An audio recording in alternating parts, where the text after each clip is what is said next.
Hey everyone, this is Tim back in the storytelling chair. For this one-shot, we are playing The Crushers, a game by Jason Morningstar.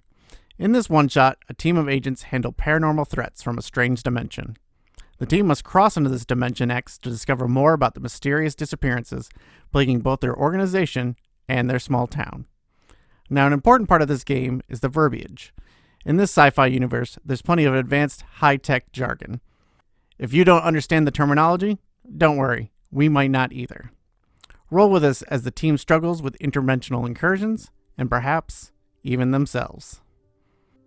Content warning in the show notes.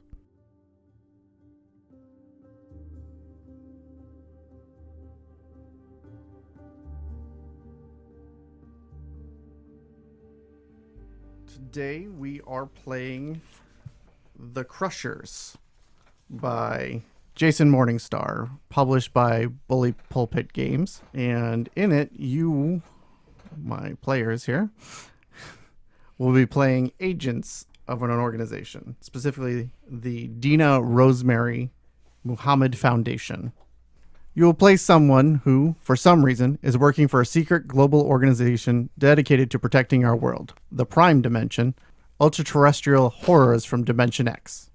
The arm your agent works for is known as the organization called the Dina Rosemary Muhammad Foundation. It is a well-funded and well-managed, with a network of headquarters, regional bases, and safe houses all over the world and beyond. The central administrative offices are in Johor Bahru, Malaysia. There's also a massive secret base on Prince Edward Island in the southern Indian Ocean. Now, our particular agents are working out of Woodford, Vermont, a sleepy resort town near the borders of New York and Massachusetts.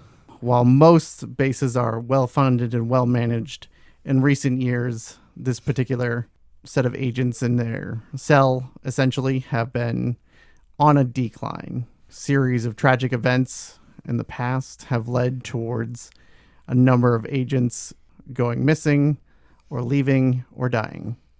The agents that now man the action team were not always agents. They were support staff, citizens that were drawn into fighting the ultra-dimensional beings. But it's still many days just a sleepy resort town. But it's always there. There's always a presence for you. And it's always a separation between you and everyone else that you talk with, you deal with on a daily basis. They don't understand, and they don't necessarily know all the things that have brought you to this place at this time. But with that, your lives as agents are interspersed. There's moments of intense action, adrenaline, but there's a lot of time when it's just nothing. I would like to hear a little bit about your regular daily lives when you're not out in the field or manning the booth, essentially, compartment underneath the street where you guys live that monitors the signals around the area to let you know of ultra-dimensional threats. So I'll start. I'm playing Vanessa Bryon, and Vanessa Bryon is probably the least well integrated into the town because due to what's happened to her, she tries to avoid people. And she depends on the organization. Dina Rosemary Muhammad Foundation, yeah? Yep. The foundation keeps her safe now, but that's not how it always was. You can tell in the way that she's been changed. So when you look at her hiding away in the places the foundation has made for her, you see someone monstrous. The adventures that she's been through and the experimentation that a scientist had put her through left her with scraggly fur, misshapen muscles, biotech implanted into her. Well, technology that's incomprehensible by a modern standard. Ultra-dimensional technology that incorporated into a human form to try to make that person stronger, make them more applicable, makes that person more like a creature. At least that's how she feels about it.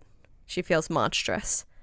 So, on the daily, she's most likely to volunteer to be on watch, to avoid the small, sleepy town, and try to forget the horrors that have gone on in her life. I imagine there's some interaction with not only your other agents, but the last two of your support staff. Yes, she will talk to other agents. Other agents have heard likely the story of what she's been through. Even if she doesn't talk about it much herself, it's a relatively known thing that the organization had to put down that rogue scientist and bring her into the fold. And as she's been training to actually become an agent, there's little things that show through who she used to be. So Al hasn't been in too deep for too long. When he was younger, he was a bodybuilder, wasn't really the smartest guy around, didn't have the greatest grades, but he made an effort. And these days, now nearing his mid-40s, he still has a lot of that same stature he had when he was younger. But, he's developed a bit of a belly, his hair's going gray. What drew him to the company, though, was his son, who had initially joined the military, and upon doing that initial time, got involved with the company. And in his run with the company, while successful, it was short-lived, because something happened to him in Dimension X. They lost track. It took a while for Al to kind of push his way in, but a determined parent, they finally conceded that he needed answers and they needed people. So they let him in, and now he has his watch. But by day, he's still a gym teacher at, Israel Putnam High School. He's got a lot of stereotypes going, but he very much means well as far as the company's concerned. Because of his lack of knowledge of the sciences involved, he spends a lot of his time as an enforcer. He's the muscle of the group, and he's okay with it so long as he has a chance to find his son. Say you'd spend your days living your life as normal as you try to find what you can of your son. Gym teacher by day, alien fighter by night. Fantastic. How about you, Dr. Lazarus? Dr. Euphemia Penta-Lazarus is a graduate of Vassar University, did her fellowship and doctoral work in medical engineering at MIT. She specializes in reverse engineering restorative medical tech and converting it to destructive ends. Her wife Ezra was Special Forces for the Dina Rosemary Muhammad Foundation and was killed in action.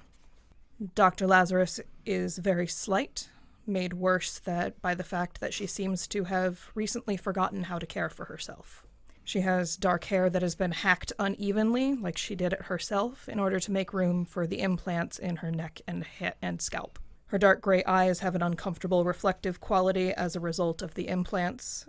She is sallow from how little she delves out into the sunlight from her lab. She is detached, cold, and focused. She rarely does watch. Her skills are better used in extradimensional capacities or in a lab. There are people better suited. So you're probably not getting along well with the other support staff there either, who are trying to get things to move along as normal, and you're resistant to anything that you don't want to do. My wife was very popular. She was friendly, outgoing. People enjoyed when she was around. Very often they were unsure why she was with me, and I haven't deigned to make my marriage any of their business. But I understand that they are also grieving, and perhaps it would make things easier if I would perhaps engage them, but I don't tread on their grieving process, and I expect that they will not tread on mine. Very good. Charlie? Charlie Venkmen is, by all appearances, your average support staff member at the DRM Foundation. He's got a pretty stylish looking crew cut, maybe a 5 o'clock shadow that's grown in a little bit. His cornflower blue shirt, tie, and khaki pants are a little bit rumpled. It looks like he has been a little bit more stressed than he would like as of late. For a long time, he had got a nice cushy position in administration at the foundation. A position that his older brother Zach had gotten him. When Charlie went to school, he went to Yale for business. but his older brother convinced him to try a little bit harder and get a minor in Minkowski physics. Charlie didn't really see a point to that, but trusted his brother. Upon graduation, was hired on to the foundation and realized that his brother had kind of been grooming him for position within the foundation. In recent time, when it seems like everything's been going sideways and agents have been being lost left and right, Zach, who was a very popular, courageous member of one of the action teams, never reintegrated back into our dimension. And since then, members of support teams and administration and all of the background work have been getting promoted into action roles. One that Charlie is not comfortable in. When he is allowed to leave the base of operations, which is these days less and less often, he just tries to go to some of the breweries around Vermont, drink away some of his sorrows, and desperately is trying to get a date from the girl in communications. So far, it hasn't worked out. The girl in communications, being Elizabeth, goes by Liz, is one of the 2 support staff for this particular team. Designation is Blue 42. Their other support staff is Mike. He takes care of vehicles and equipment and generally keeps everything going and operational, but also means there is no other action teams. There is no other support staff. Blue 42 is the only action operatives at this point. It also means that they're the only ones that can watch the booth and the only ones that can go into action when the threats show up. And there hasn't been any for a couple weeks. Who is manning the booth? Sounds like I was the person who was often volunteering and had the most variable schedule. The one that practically lives underground, Yeah. Especially, I mean, if it happened anytime during the school day, I don't believe it would be Al. And if it happened when people might be more social, it might not be Dr. Lazarus. That's correct. Not sure if Charlie might get dragged in more often. I think actually probably, since Dr. Lazarus probably has more important things to do than be manning a booth, Undoubtedly. it's probably either you or I. We probably just swap shifts. So when you're not looking at it, I'm looking at it. We got 2 options for you. Right. Well, Liz and Mike do also man the booths, partially because when there isn't a lot of threats going on, there isn't a ton. Like, Liz can do her job and manage, basically see the signals coming in, and Mike same way. So like there is some downtime. There isn't a full on alert between the 2 of you all the time. But we just call you Vanessa? Yeah, she seems very stubborn to keep to her name. It seems that you've heard rumor that she had once been given a name that suited a prototype more than a person. And so she's very emphatic about her name being what it is. And we just call you Dr. Lazarus? Yep. Okay. So Dr. Lazarus, Vanessa, Al, Liz, Mike, and Charlie. Okay. Do we have a supervisor that, like, remotely checks in on us? You do have a direct report, a director. Director M or something like that. Director Edward. Director Edwards? Yeah, Edwards. That's good. Edwards. Yeah. Mostly if things go catastrophic, it's when you hear from Director Edwards. Like all business, no personal, no personality, and the only time that we're hearing from them is when shit's hitting the fan. Right. Gotcha. The nature of cells to some degrees is that they are semi-self-governing. They file for paperwork. They file for requisitions and everything else like that. Yeah, no, it's not incompetence at his point. It's just the nature of the foundation. Correct. Right. I can't imagine Dr. Lazarus calls anyone by their first names. That seems very familiar. Seems a little too personal. In the middle of summer, it seems like many other days. In the basement, it has that feel to it, much like many basements. Even with the air circulation, it's kind of that weird stillness. And there isn't a lot of outside things inside the booth. There's no decorations. There's nothing.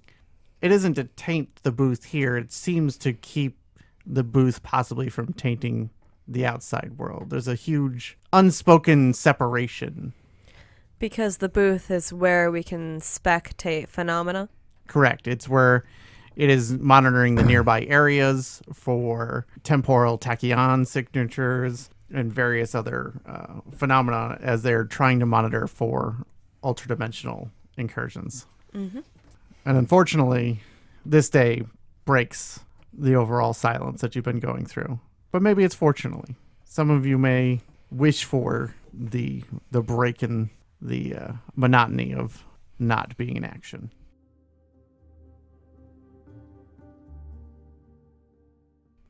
I believe you said you were at your booth, so if you, It's either me or Charlie. I mean, you guys could roll if you want. I have a feeling that Charlie is just leaving the booth and handing it over to you because I'm planning on going out for for one of my brewery trips today. That sounds true. I can agree to that. And I think actually Mike's going to come with me this time, which ought to be a neat, change of pace. Mm-hmm. And as Vanessa is, adjusting the chair, looking over her shoulder to tell the two, yeah, you guys, you have fun out. Yeah, no, you want me to bring you anything back? Could get you like a growler at the beer place, or Honestly, maybe a pint of ice cream from like Ben and Jerry's or something. If you could get me like a maple bar, like something like that. Yeah. No, that's no problem. Thanks, man. Yeah. All right. Well, hopefully it's been like it's been for the past couple of weeks. I'm out of here. And at that moment, a boop boop goes up from the board. Hang on a sec. No. No, it please. went boop boop. Charlie starts kind of massaging the temple, And the bridge of his nose, and just kind of no. As you turn around and look at it, the signals are triangulating, the sensors are processing, and it's slowly but surely becoming clear that there is an event that will take place soon. I hate to tell you, but that does not look like a system malfunction. Give it a minute. It might just be a rise in the spike. That location is coming across pretty clear, dude. Charlie starts kind of like flipping through just to see if this is maybe kind of a temporal wave that like is like going through all the data, praying that maybe this is just kind of like a low level interruption. Charlie, as you're hunched over the desk, desperately trying to make the signal be a false positive, it resolves itself into being Woodford Hollow. There will be an anomaly in Woodford Hollow. Feel free to prove me wrong. No, it's Woodford Hollow, right? Yeah, that's what I'm seeing. And for you, Charlie, especially, Woodford Hollow carries meaning. Woodford Hollow is where Zach disappeared from. Where he never reintegrated back from. Correct. And every anomaly in the Woodford Hollow area has been a tragedy. It has left agents dead. It has left them coming back as not themselves or not at all. This one's a bad one.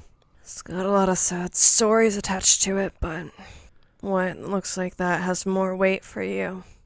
I think it's got a lot of weight for all of us. Vanessa, can you cross-reference a few of the last anomalies at the Woodford Hollow? I think it's cases 47.9 through 83.7 under the anomalous files. Yeah, I got you. Yeah, I'll give a call out to the rest of the team, let them know that we got something. I'll dig into the files and the paperwork. Vanessa, digging into the paperwork and looking over historical reports, there's always been disappearances that go along with the anomaly. People are removed from an area, basically figured out to be taken across into Dimension X. Mm-hmm. And every time the team has ended up having to go across to try to rescue those people and deal with the ultradimensional beings. The newer sensors that you guys have put up in more recent times with the help of Dr. Lazarus and Mike has tried to trigger those sensors to let you guys know before somebody is taken. Specifically with the temporal tachyons, to try to get ahead of it, to see if you guys can get it before it crosses into the dimension. Do I find anything particular to bring back to Charlie? Woodford Hollow, cross-referencing it, has a number of the major disappearances the agency has suffered in the last couple of years, including every agent at Blue 42 having lost somebody in the Woodford Hollow area, except possibly yourself. Vanessa's hunched over the desk, the way that her musculature has shifted with the effects of the dimensions warping her body in those experiments. She kind of has to use the claw of her fingernail to flip through the papers and read. But as she gets more invested and deep, she kind of nods to herself, tries to neatly replace the paperwork, and rejoin the group. All right, Charlie. Who are you calling in first? I think the first person he calls in is probably Al. I think Al's probably the one who's got to travel the most to get back to the base. Dr. Lazarus seems to always be present whenever something goes down, or at least she's not far off. Mike should already be on his way here. Unfortunately, it's going to be a work call rather than not, and I think we probably already have Liz in communications. So actually, he's probably going to go see Liz to put the calls out. Very good. Hey, Charlie, what's going on? Hey, Lizzie. So we got a spike. It looks like there's something going down in the Woodford Hollow area. If you wouldn't mind getting in contact with Al, and I'll go see if Dr. Lazarus is down in the lab. Mike should be on the way, so once he gets in, just let him know that I guess the plans are off for today. I'll put a call out to Al and Mike. Hey, if this doesn't turn out to be anything, which probably isn't the case, but, you know, if you want to come out to the brewery with us, you know, we could have all three of us. Might not be a bad time. I don't know, Charlie. Everything that's ever been in Woodford Hollow is bad. I don't know. Right. Well, put the call out to Al, and let's just cross fingers, right? Yeah. Yeah. Hey, Charlie. Yeah. How about yeah? If you guys come back, I'll go out with you. I'll go out with the both of you. Okay. All right. Sounds like a plan.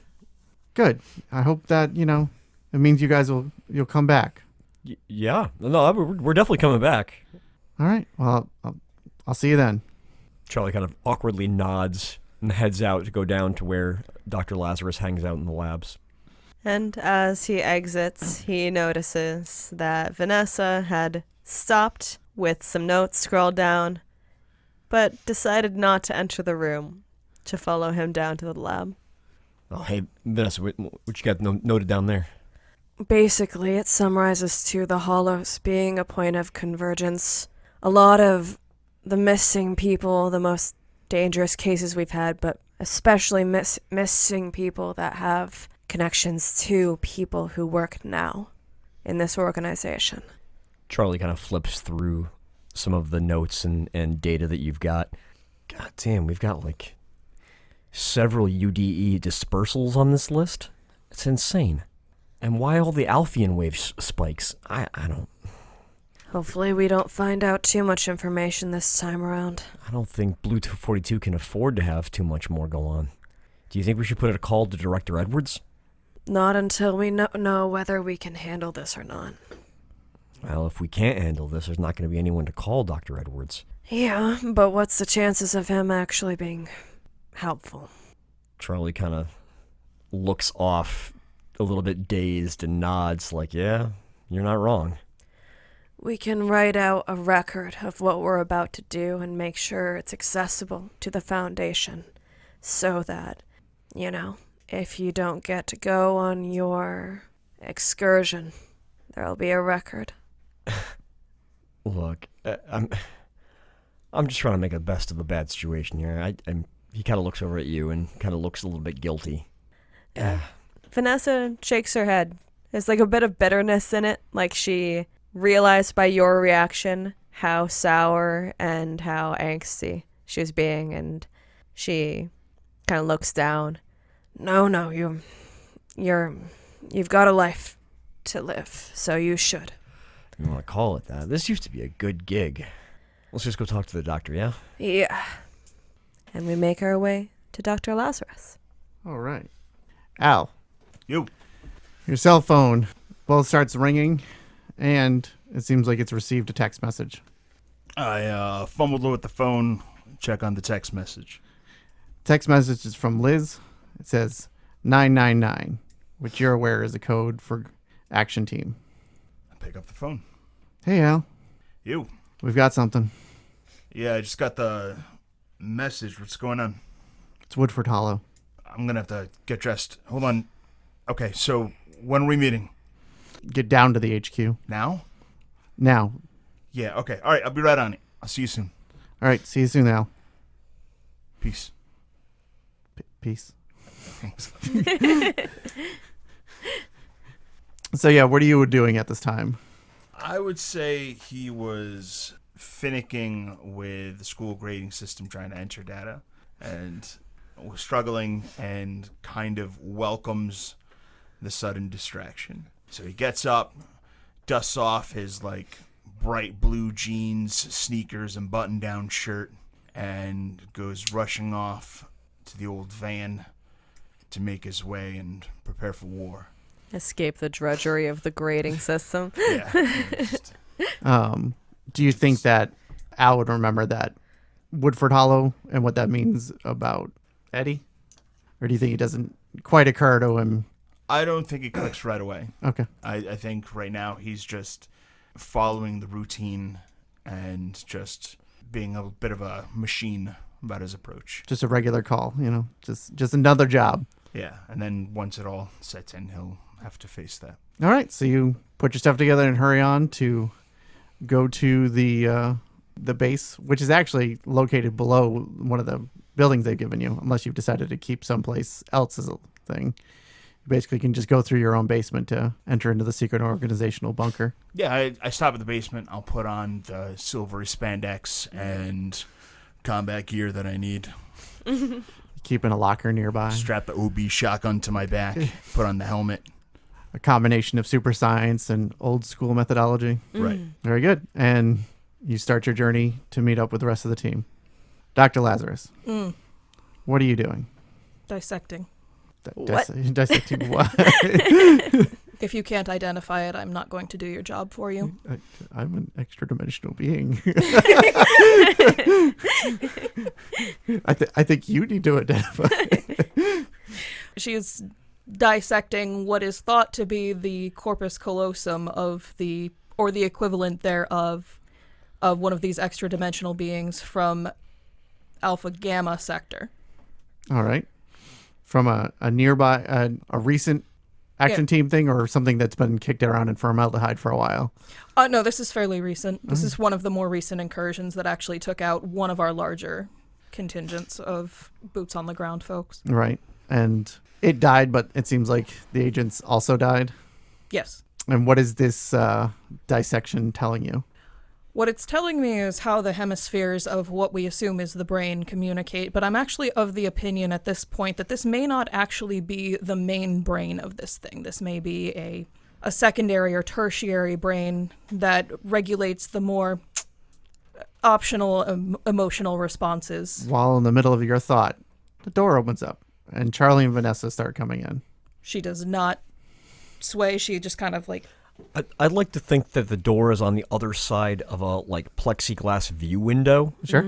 And that we get up to the window and kind of tap on the window. Charlie sees what's going on and kind of lowers his eyes and kind of covers his mouth. He doesn't do too well with excessive amounts of viscera. Vanessa, on the other hand, is kind of skulking and pacing, like this brings back bad memories. I think not too far off and in the corner, a very old and faded sign says, "Do not feed the scientists."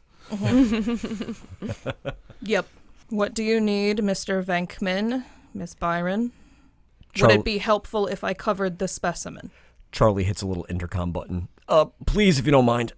She puts her tools down, puts a medical covering over the specimen, begins the process of taking off gloves, taking off her mask. As she turns to wash her hands, it's clear she's going to come out and talk to you, rather than invite you both in or have this conversation through intercoms. But by the way, it's just Charlie. You don't have to... Yes, I have it in my notes, Mr. Venkman. Thank you for the reminder, though. Right. Vanessa spotted a pretty significant anomalous spike on some of our targeting data. It looks like the Woodford Hollow is acting up again. There's kind of a pause, and then the blinds, the mechanically operated blinds, go down behind the plexiglass. There's another pause, and the sound of the decontamination system engaging just behind a bulkhead. And after a moment, this tiny woman, probably about 5'1", comes out with a data pad of sorts, engaging with the data pad rather than making great amounts of eye contact. Well, it looks like the Minkowski curve is accelerating at a point where we're going to see a significant breach. If it doesn't slow down in the next 5 minutes, we're probably going to be needing to deploy an action team. Some anomaly coming through. But cross-referencing all of the other times we've seen Minkowski curves in this area, I don't think it's likely. I don't think it's ever actually slowed down to the point where we're not looking at some kind of... Mr. Venkmen, I realize Minkowski curves are your specialty, but when you have a hammer, not everything is a nail.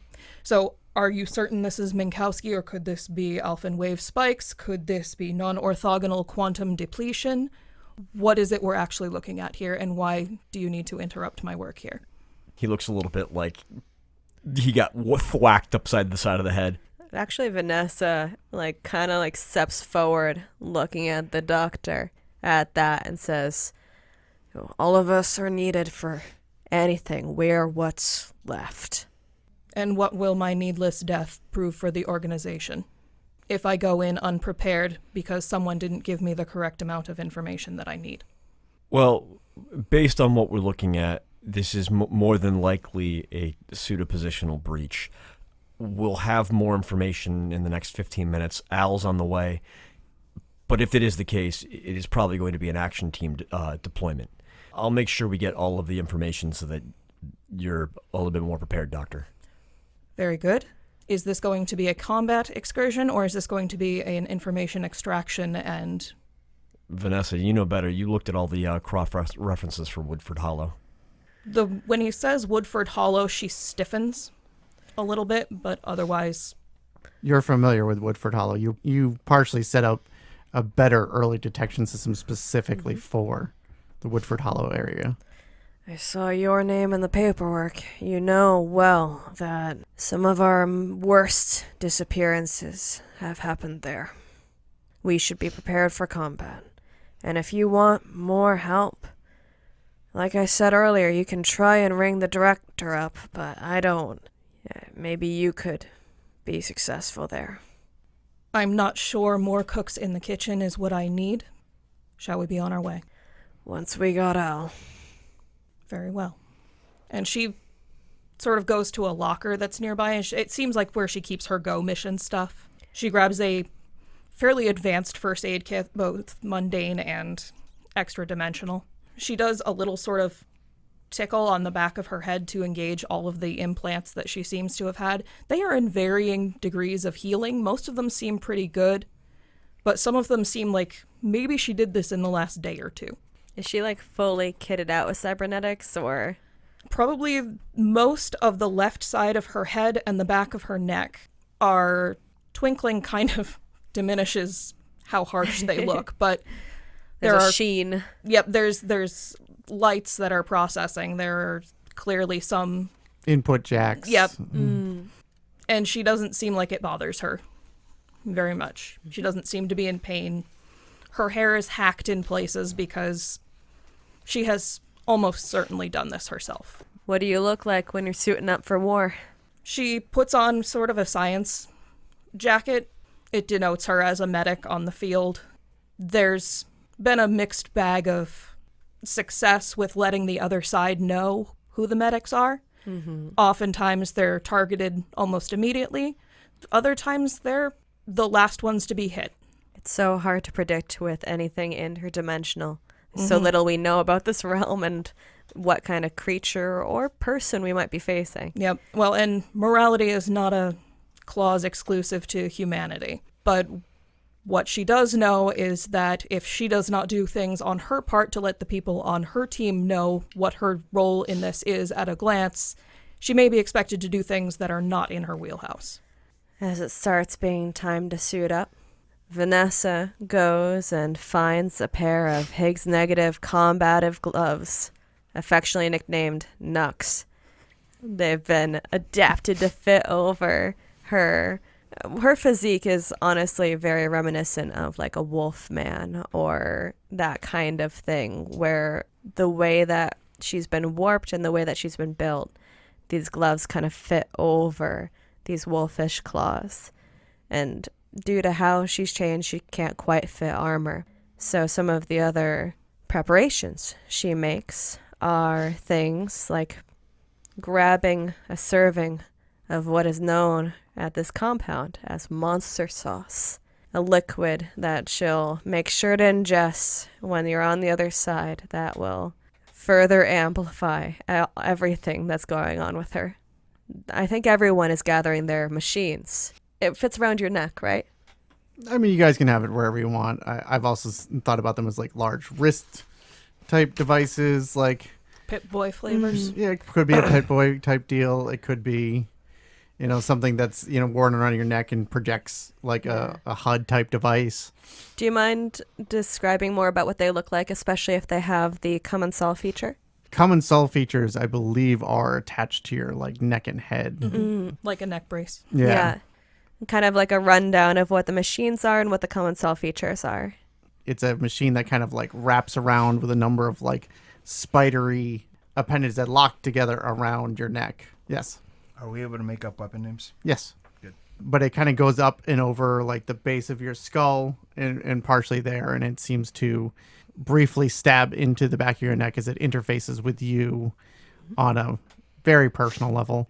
I imagine that you probably wear some sort of like neck or chest based machine just because your arms and everything like that are very much part of your combat.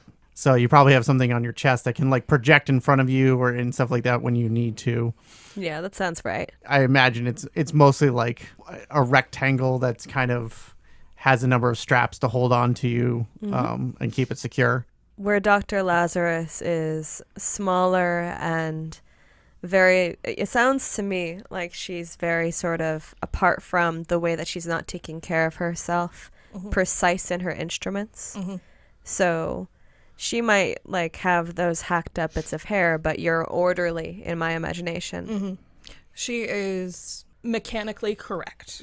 She is, the tech side of things is very orderly, is a good way of putting it. One piece of equipment she does carry separate. It can be integrated into her implants if needed, but she does carry a white light resonator, which is something that rebuilds tissue and restores organic cells back to a functioning state.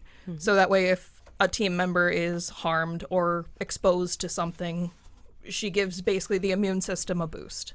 I kind of imagine that you have like a backpack kind of rig where with like the hiking one with the belt around it, and you have a number of tools and everything else like that attached to the belt, and the backpack rig carries all your like normalized medical supplies and maybe testing supplies and everything else for She has a field collection engagements. kit in the backpack. Yeah. The one odd part about it is that every 3 or 4 seconds, her eyes give a strange reflective quality, indicative that her equipment for combat is online. I imagine that your kits actually attach magnetically and stuff like that, so they like chunk on and off when you need them. It's a combo system of electricity and magnets, because having exclusively one or the other has proven to be problematic when other team members have gotten stuck to walls from the magnets or had the electricity shorted out and all of their equipment fell off. So it's a redundant system. Very good. How about you, Charlie? Charlie just has a pretty basic outfit for a Foundation field agent. He's got the standard light armor with integrated stealth overlay to help mask some of his UDE signature. He has standard issue Glock pistol affixed to his belt. It looks like it's seen very little action. Yeah, it's just, very, very matte, no scratches on it. He has his machine affixed to his wrist, and it looks like it's augmented with a superposition resonator. And the only other gear he carries is a set of Einstein-Rosen goggles, which help him view into the veil for anomalies, and a full bulky veil scanner and Everett phone. both devices for helping to track information in the field, including the positions of chipped agents, which Charlie is very much a chipped agent.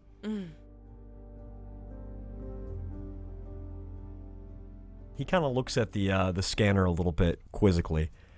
Vanessa, are you chipped?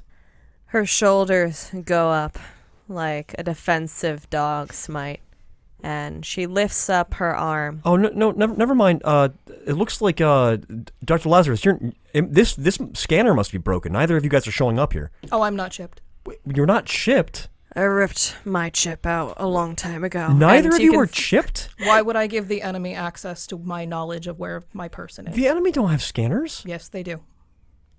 You can see on Vanessa's arm, like a pale spot in where the fur would take over, a badly healed scar from when she would have ripped out the microchip. I think it's wild speculation to assume that they have Foundation scanning equipment. It would be wild speculation if you think for a minute that they don't have their own and that our technology didn't come from what they have. Oh, all right. Oh, it looks like Al's here. Hey, what's up, puppy? How you doing? He comes over and he gives Charlie a big pat on the back. Good to see you, Al. So where are we headed? Looks like there's a anomaly centered on the Woodford Hollow. His eyes kind of sadden a bit as something clicks. Yeah, that was mentioned. All right, so what's going on, big man? Well, I'm still getting all the printouts from all of the information, but right now it looks not good.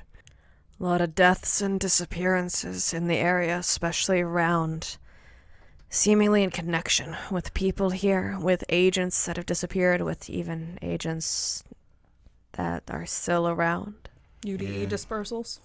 Tell me about it. I got business there myself. His shoulders kind of sink a bit. Al is like 6'4", huge, clearly was like a bodybuilder in his life, thick neck. Was. But that was like 20 some odd years ago. And he's got like a bit of a belly now, and he's aged. So he's got a powerlifter's physique. But now he's got more of a powerlifter's physique. And He only works out 4 days a week those now. massive arms look like they can rip a phone book in half. Not only does he have massive arms, he's got big hands. Big ass Big hands. hands. And That's the big hands chair. now he's currently strapped in what looks like kind of silvery spandexy clothes. But when it gets mentioned where they're headed, he goes to this like go bag that he brought with him, and he starts putting on these additional parts that start snapping onto his suit, and lights start turning on. He starts strapping on all of these weapons, and the last one he pulls out is, by God, something that looks similar to a law rocket. He puts it on his back, straps on his big metal gauntlet that's meant to help him pass into other dimensions. Some sort of device that's an attachment. Actually looks similar to what Charlie's carrying. Despite him having kind of like a very soft, friendly smile and big brown eyes, this sternness starts to form in his features. Dr. Lazarus, as you put your equipment together, you start going over the data being fed to you by the booth, and it is clear that there's going to be another incident in Woodford Hollow. What's the timetable on that? Soon. You're actually more ahead of it than you are by usual. Your precautions have been valuable in this case. You are ahead of it. It hasn't happened yet. All right, we actually may get the drop on this one if Mr. Warren could secure transport. We can probably get there before the incident happens and hopefully cut this off before it becomes too dangerous. Coming over your shortwave communications, Mike's like, coming right up. Why don't you guys meet me in the garage? I've got the truck. Thank you, Mr. Warren. All right, Laz, what are you thinking? What's the protocol for this kind of thing? Go quiet unless there are extra dimensionals on site. Observe, and then take down. Observe for what? Just anything shows up, we shoot? Observe to see what the best method for taking it down would be. All right. What works for an Alphen gate may not work for a Manowski. What? What works for the garden gate may not work for the vault door. Some things work better for some gates than others. Yeah, I got you. Just let me know I will let you know where which to one point. it is and what to Charlie, close the door with, I guess. Charlie's kind of scanning through one of his handheld tablets to look at all of the cross references that we've pulled up. There's really little information on what actually goes down at Woodford Hollow, right? Correct. This may be an opportunity to actually get information on what happens before these incidents occur. You mean answers? Yeah. However you Like want to look where at our it. people are. I know where my person is. Answers to what even happened to him. None of the cross references have any actual concrete information about anything. We don't have any sightings. We don't have any audio. Nothing. But no answers. Correct. Shall we? Sounds like Al and I should be making sure you guys can get those answers. I will ensure that you're How capable about- of defending. How about we all just make sure we come back from this one? I might actually have a date if we do. I will. Yeah, good for you. I will ensure my best work to ensure you may pursue your hedonistic endeavors, Mr. Venkman. Hedonistic. I just What want do to you think they're gonna do? Drink and have sex. I think this is the point We where can Mike only pulls- hope. Mike pulls it. Hey, Mike, what's up? Hey, Al, how's it going? Not bad. I mean, all things considered. Hey, why don't you sit up front with me? Yeah, you bet. And a box truck comes around, and it's basically got 2 bucket seats in the front, and it leads into the back. And the back is full of equipment. There is not a lot of room for extra equipment. There is just a bunch of positional relays, an interdimensional jackhammer, everything else to either secure the dimension in and around the truck, or provide opportunity for the agents to delve into Dimension X. Shotgun. You're too late. Called it. Hereby request by Mike. Driver gets in charge there. You're in the back, darling. It's a bit of a roll of the eyes, and Vanessa does her best to fit in the back. There's room back there. There's a small bench area for a team outside of the equipment, but there's no place to bring extra replacement equipment or anything else like that. It's basically whatever you can carry around your body, and that's about it. Next time, Vanessa, I promise. I don't believe you. I got these stiff legs. I kind of remember last time's next time. Just demand Then I owe you too. Thanks for remembering. I don't have the memory like you do. demand the right of rock, paper, scissors next time. Hey, from last time, that AI, the commensal that came in my system, she's been calling herself Tony, but just want to let you guys know that if I ask her, or if you guys are in too much danger, she's gonna take over, and I'm not gonna be in control anymore. Tony is optimized for combat, regardless of collateral damage. We were still working on that when you volunteered to take the personality. Yes, good to know. Thank you. Yeah, Wait, who decides if we're that deep in combat, though? Tony does. Tony's an artificial intelligence. I think the common cells you He can. just takes over without... I could ask her to take over. And you can say no, too, right? That's kind of... And Vanessa's expression goes a little blank, and she's looking at Dr. Lazarus for answers. It's a largely intuitive-based system. Again, Ms. Byron has volunteered to be a subject for this experiment. They don't always attach. It's not always permanent, But often that's indicative of a good working partnership between the AI and the host. Yeah, or it's an indication of me being more malleable It's after like a everything. parasite, right? If you view it as Read such. about those. So let me get this straight. You've hooked yourself into an AI system, but you're refusing to be chipped. Well, the commensal already works with you. You've got a chance of getting one too, has it never popped up?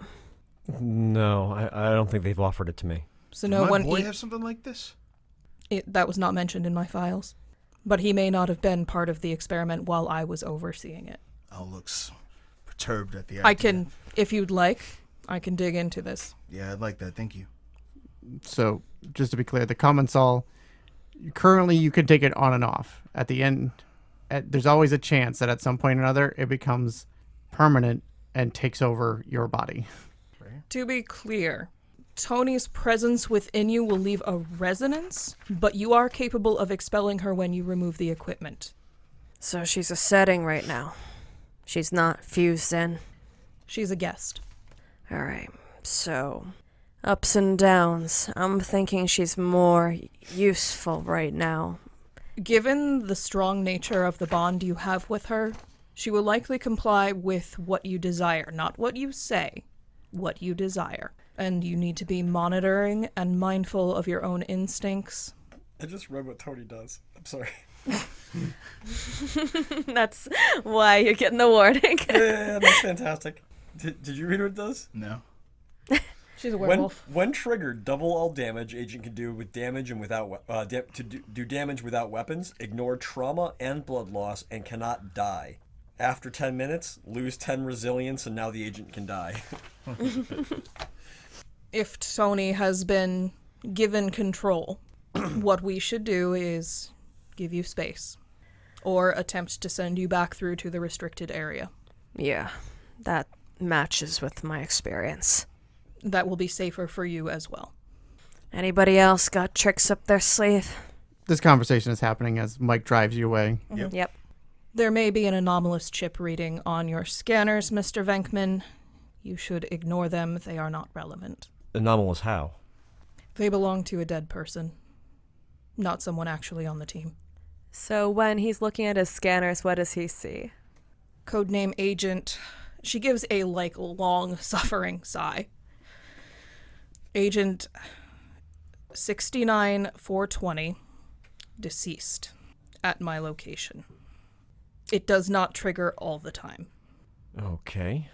But it is at your location. Yes. Well, that's still somewhat useful. It can't be interacted with in any way. And it is not reliable. Well, an unreliable signal is better than no signal if we're trying to find you. Absolutely. You don't want to get lost out there. There's more of a place for me out there than here. So, and she kind of puts a boot on the bench and stands up. The boot on the bench is just sort of to stabilize herself as she examines the equipment and looks like she is desperately trying to change the subject. Blue 42 Communications, this is Blue 42 Actual. Do you have our superpositioning on file yet? Blue 42, we've got your locations pinned down. Blue 42 support will be creating temporary files at location. All right. Guys, it looks like we're all on the grid and ready to go. Mike, do you have an ETA for when we hit the site? Yeah, we're about 5 minutes out. And those that can see out some of the windows, the back windows a little bit, Al in the front, you move from a resort town into the woods. Woodford Hollow is a very, very empty area of Woodford at this point.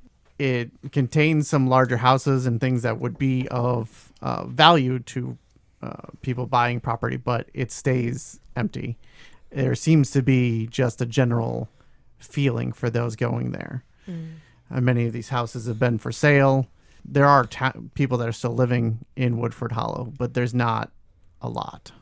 There is, you can see by various degrees that there's for sale signs or just lawns that are haphazardly maintained when you do pass houses, but a number of trees and everything else like that exist, essentially cohabitating with these houses.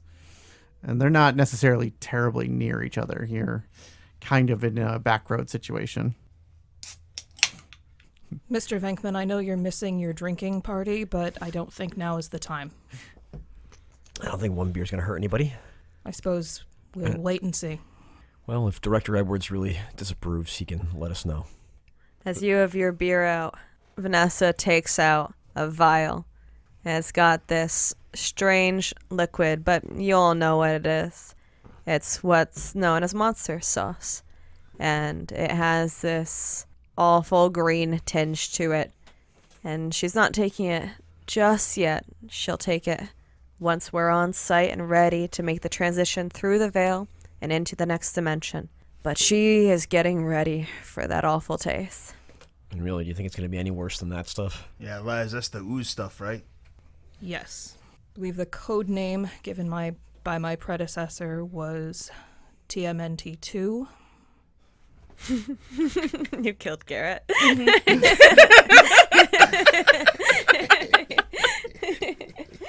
It was probably all kinds of secrets I don't want to know about.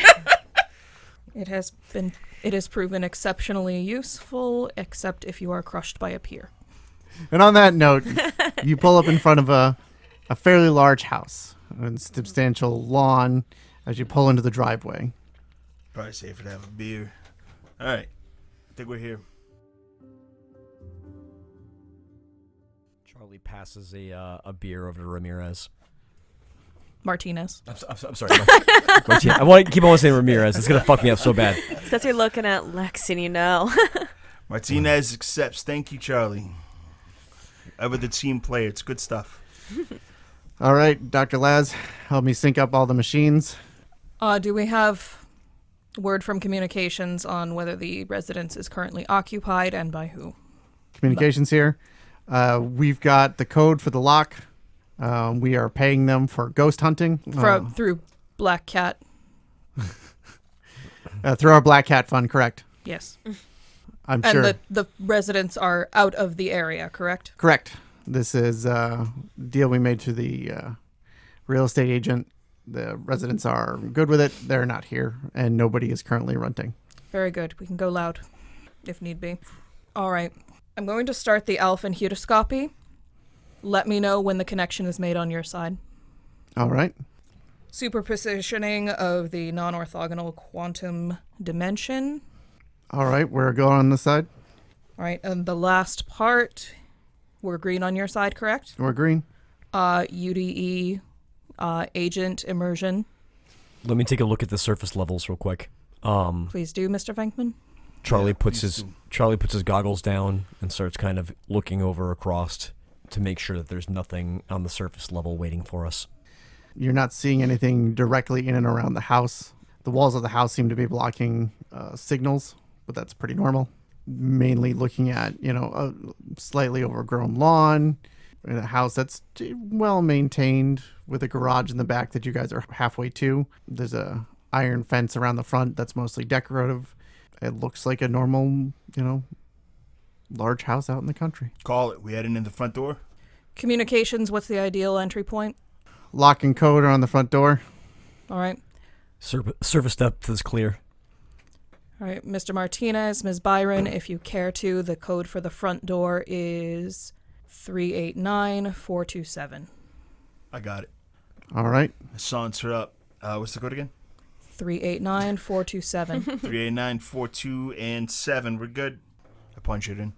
Very good. Blue 42, you're fully synced. Thank you, communications. Communications, do we have a read on any potential incursion so far, now that the lock is disengaged? Nothing coming across so far. All right. I've got the veil scanner online. We're looking clear at the moment, Doc. Thank you, Mr. Venkman. Mr. Martinez, Ms. Byron, make entry at your leisure.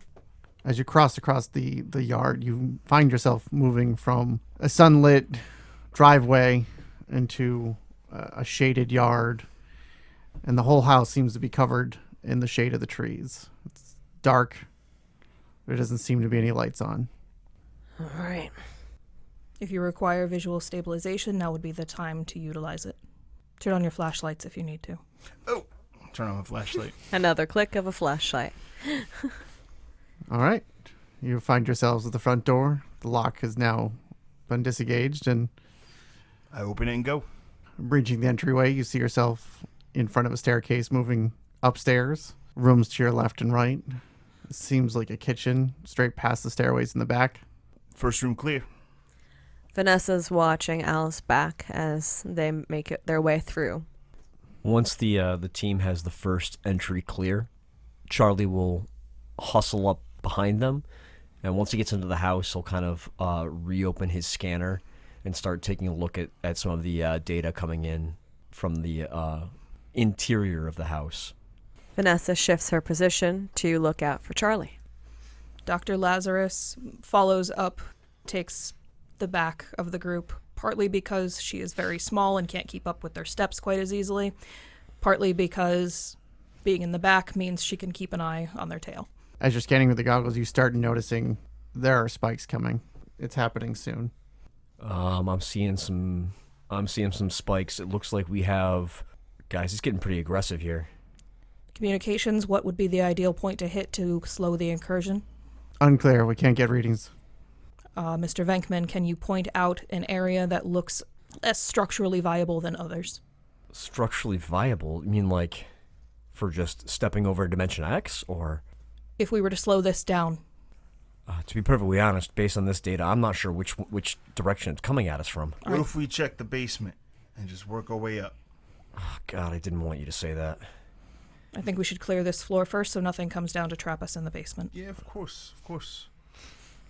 Well, with that, sounds like we'd want to make sure everything up is covered. I'll press for time, Aubrey, because I got this feeling that it's in the basement. If we go from the basement, move our way up, we know that nothing creeps up from the basement. Exactly. Same All right. logic. Take the basement. I'll keep watch at the top of the stairs. Should we perhaps send somebody over, a team over into Dimension X? I'm willing to go, but I'm not sure that's viable at this point. Let's get a look at the basement before we split up. If there's no sign there, then maybe we should be checking Dimension X. All right. Sound good? I'll go to the dimension if we need. Been there enough. Martinez, Byron, go ahead and take point. All right. I'll walk the premises first inside. Once we get to the door down to the basement, I go to open it. Communications, are you receiving data on what we're seeing? Communications is unreachable. It is not abnormal. Spikes inside the area make it very hard for communications to get very far. I think we're losing our radio signal. Yep, we've got an elfin spike, folks. We don't have communications currently. Continue to proceed. All right, entering basement now. Very good. That's awkwardly. Heads on down. The basement door opens to a not rickety wooden stairs, but every board creaks under your weight especially. Yeah, I don't notice the difference. Yeah. There's a light switch that doesn't turn on a light. Duck my head. The stairs seem to be directly located underneath the stairs going upstairs. You're moving down into the black darkness. Wave a flashlight around. It does little to cut through the darkness, even the high-powered, but... Is in like an unusual kind of way? Like No, pretty normal. It's just big. It's just dark. Nothing abnormal about these shadows yet. Dr. Lazarus takes out a UV flashlight to provide an extra layer of maybe there's clues hidden this way. You find yourself down there, and the smell is almost reminiscent of the booth. You know, the same kind of stillness, though a lot more humid. basement's booth stale. Is this normal that places smell like places we've been? Or is this just an odd coincidence? It's hard to say. Coincidence. Eyes and senses sharp, folks. Bringing down the goggles. Yeah, I'm taking this stink as a bit of a clue. Yeah, I am too. Charlie heads down to the basement and starts kind of scanning around with some of his more developed equipment for getting a better layout of what we're looking at. Olfactory memories are the hardest ones to replicate if they've got this technology. That is interesting. As you're checking out around the basement, you see old furniture, washer and dryer, the furnace, all these kind of things. But it's a combination of tightly packed and spiderweb down there. There's some paths to get around. There's old clothes and mirrors, and it's just, even with the flashlights especially, kind of disconcerting. It's hard to tell what can and can't be a threat because there's so many weird looking items around just because of the stacks of stuff that happens to be here. Boxes with names that mean nothing, and you're checking with your goggles. The spikes are coming. Is the scanner picking up any pierced areas between the veil? Not currently, but as you're going through, you start to remember that one of the major factors of this is there's always a disappearance that's involved with these. There's always people that are taken in Woodford Hollow. Communications. You said that we were checked in on this location with getting the family out of here? Mike here. Yeah, that's what she said. Oh, they came through this time. Well, wait a minute, but we just got these calls through. Are we looking at some kind of temporal anomaly here? Like, we shouldn't have had time to check in on this place. I'm not seeing any temporal anomaly here. Doing a standard sweep. I've got people. Where? Top floor. Martinez, Venkmen, check the top floor. You got it. Let's go, Venkman. Yeah, I'm right behind you. Byron, you're with me. Byron settles into a defensive posture so that the scientists can go about her research. As he heads back to the first floor. Hey, Charlie, who's your date with? What's going on? Tell me the story. Charlie kind of grabs his little mic bead. And it's like, She hot? it might be What's Liz. Keep it on the wraps. It might be Liz. Liz. Oh, all right, okay. Good for you. I've been trying long enough. She's been dodging me. I was about ready to give up when she said, as long as we come back from this one, we should be good. Mr. Venkman, you uncovered your mic. That wasn't like sarcasm when you said it right, though, because that can go both ways. All right, found the second flight of steps. We're headed up now. Very good. Thank you, Mr. Martinez. As you're going up the stairs, it seems to be like a floral wallpaper and a standard like wooden banister and everything else like that. This place is in bad shape. Looks at the wallpaper like, ugh. You know, Miss Penta-Lazarus, it's good that they're trying to be happy. Vanessa's not good at the sentence. She's like automatically very awkward with it, like comparing it, like the external and internal comparison to you, to her, to the situation is just apparent. Dr. Lazarus covers her mic. I didn't want him to be embarrassed in front of her. And Vanessa kind of does like one of those big slow nods, but she's kind of looking at the doctor like, His morale will be much better if he's not also thinking that his courting buddy thinks he's ridiculous. and you get like a bit of a look. You get like a bit of a like, listen, if I have to be the guy to tell you that you're being negative is sort of the tone of the look. I want his attention here so he gets to have his date. She shakes her head and She goes is about her deliberately business. covering her mic the Yeah. whole time. Yeah.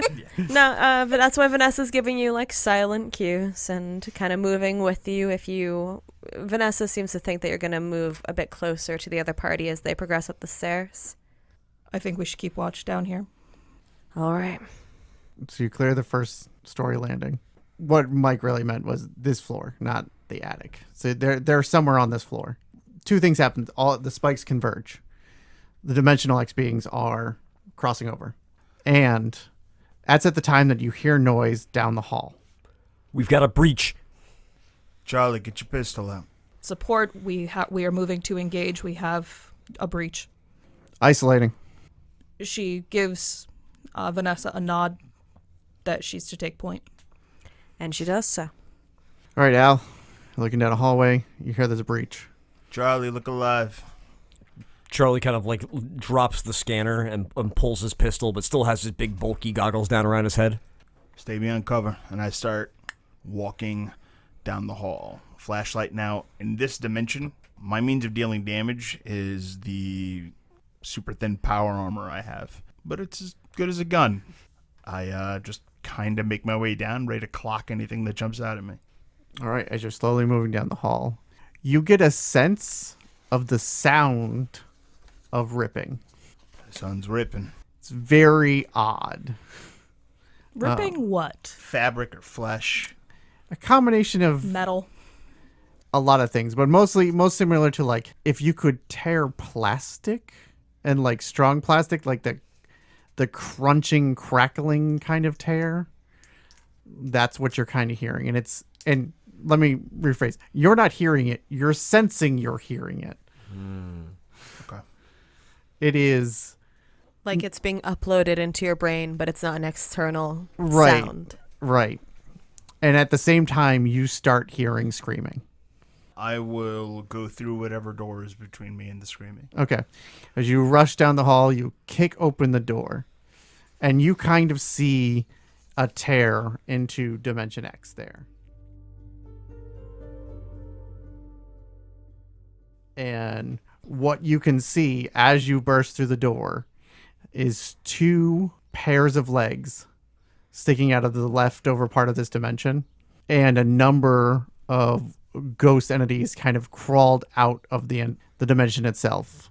So, formless humanoids with no real legs but arms and inhuman faces, glowing eyes that seem to have moved into our dimension. The legs look like they belong to regular people. Okay. Like someone's being dragged in. Like someone is being dragged in. I got contact. I'm going to grab the person and just pull them back across. Sure. I will give me a power roll, I have an 11. which is under your power. Sure is. All right, you grab hold onto a pair of legs and you start hauling it back. Charlie, You said there was 2 pairs of legs? there are 2 pairs of legs and 4 ghost entities. Oh, yeah. Charlie's going to gasp at what he sees and shout to Martinez, grab the other legs, as he fires his pistol into the ghost entities. All right, give me a power roll.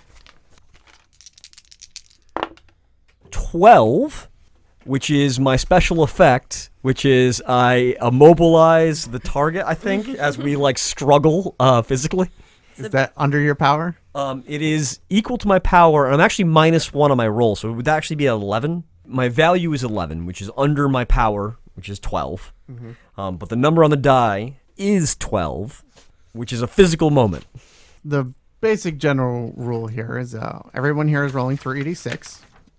They all have power based on the equipment they brought with them. They've described some of them, though it is hard to tell between all of the other science jargon that has been involved here. But things like the machine, the superposition, the monster juice, the monstered up are all power enhancers. You have to roll at your power or under to succeed, and then you do damage based on the number you rolled. And if you go over, bad things happen. If you go over your power, your attack fails, and there are effects for that. And that is the general gist of the system. There is a special effect when you roll at any time, and all the players have chosen different ones. Charlie here has physical moment, which means on top of successfully attacking the ghost entity, the target is temporarily immobilized or entangled with the agent. Which to me makes sense, because I'm definitely trying to hold back these ghost entities while Martinez grabs the legs out of this dimensional tear.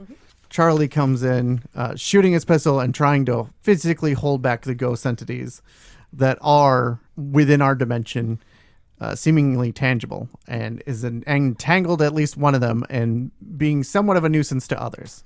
Hell yeah, Charlie. Vanessa? All right, Doc, what do you need from me? Are we on the scene at this point? No, you guys are at the bottom of the stairs. Vanessa might be able to get there in time based on her increased physicality, but I feel like you're going to... I have a metabolic implant, Okay, so everything takes less energy for me to do. sure. So theoretically, I could probably pace her. All right. I mean, if you both want to get there and try to affect the scene, go for it. Vanessa, if she looks over, does she see the doctor eyeing the stairs and wondering, can they make it in time? Yes. So without actually following up on the question of, Doc, what do you need from me? Vanessa reaches over and kind of pulling her into this monstrous assist to get the both of them up the stairs as quickly as possible.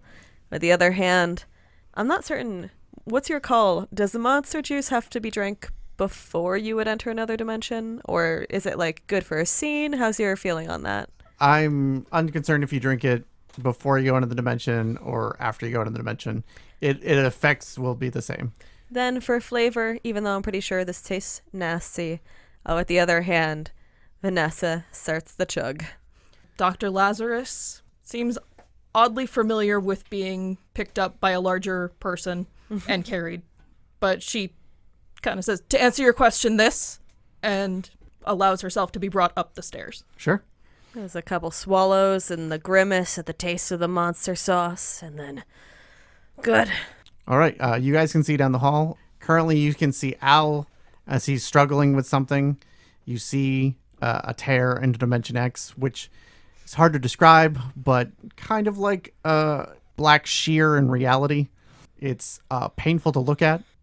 Is there any glimpse of anything through it? Not you see. No. Al's blocking anything really besides the tear itself. Okay. You do see Charlie seeming to be attacking something and trying to provide help to Martinez.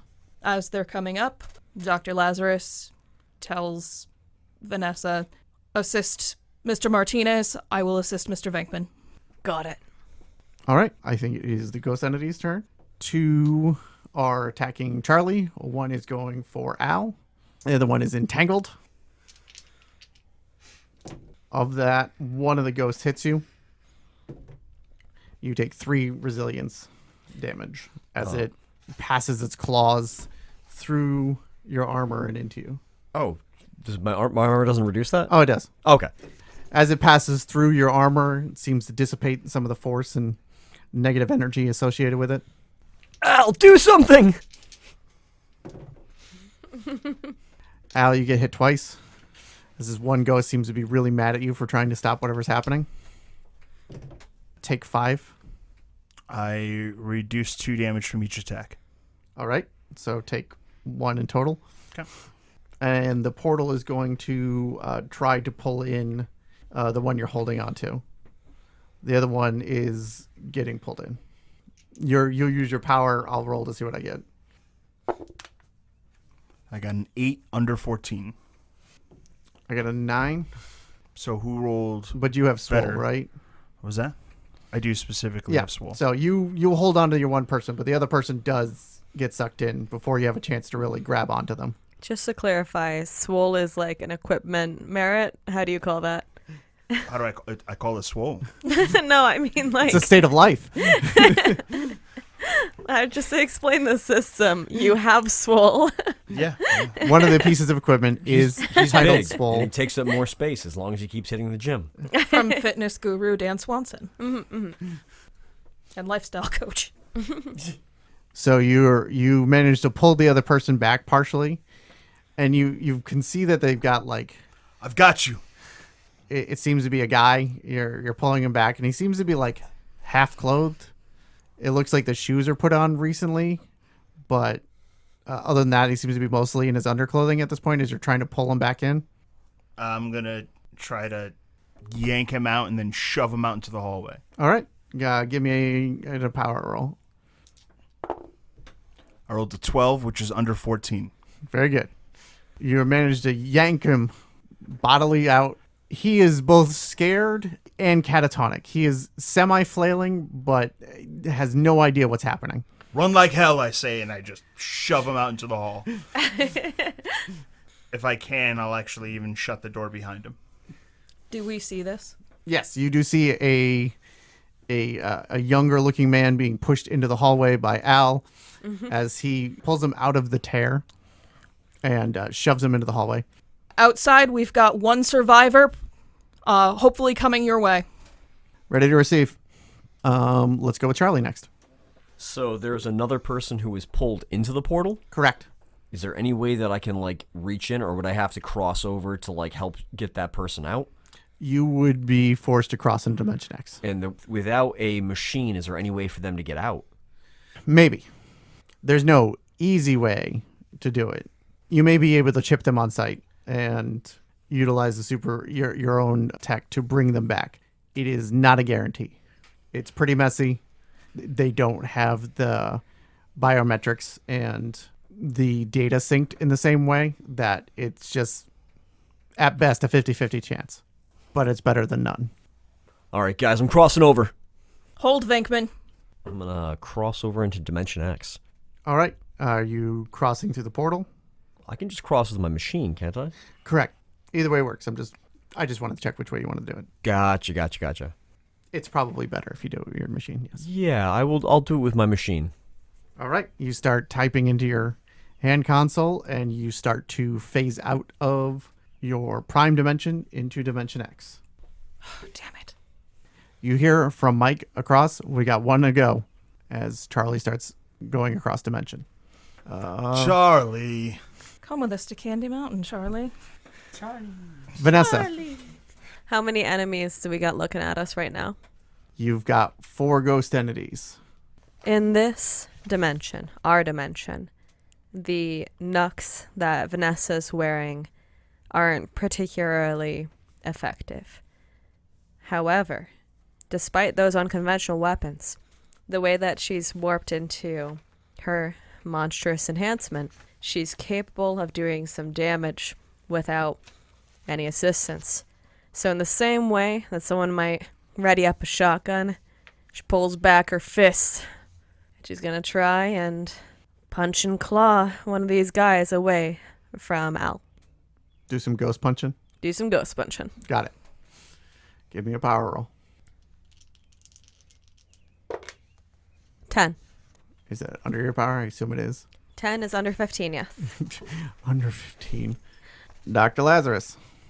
She extricates herself from Miss Byron and says into her mic, Mr. Warren, I'm going in after Charlie.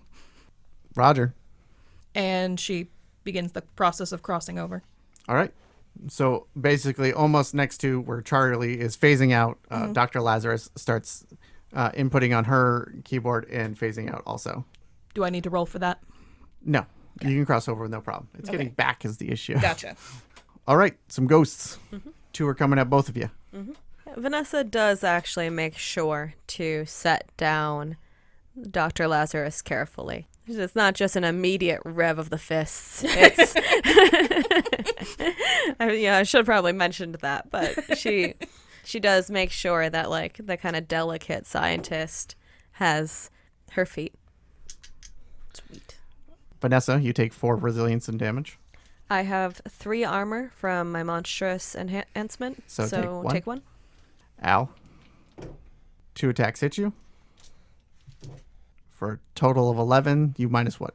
2 off each one. So take 4 and 3, 7. As the ghosts swipe into you, dissipating on some of your armor or even some of the Dimension X juices that seem to be flowing through you, but claw into the core of your being. They're not leaving any like physical marcations. All right, Al, you're up. The person saved. 2 of your team are going across the Dimension X, and you've got 4 ghost entities looking at you. All right, which one of you did that? I turn. 11 is under 14. All right. And Al turns and body slams a ghost. Do you have any extra damage effects on this? No.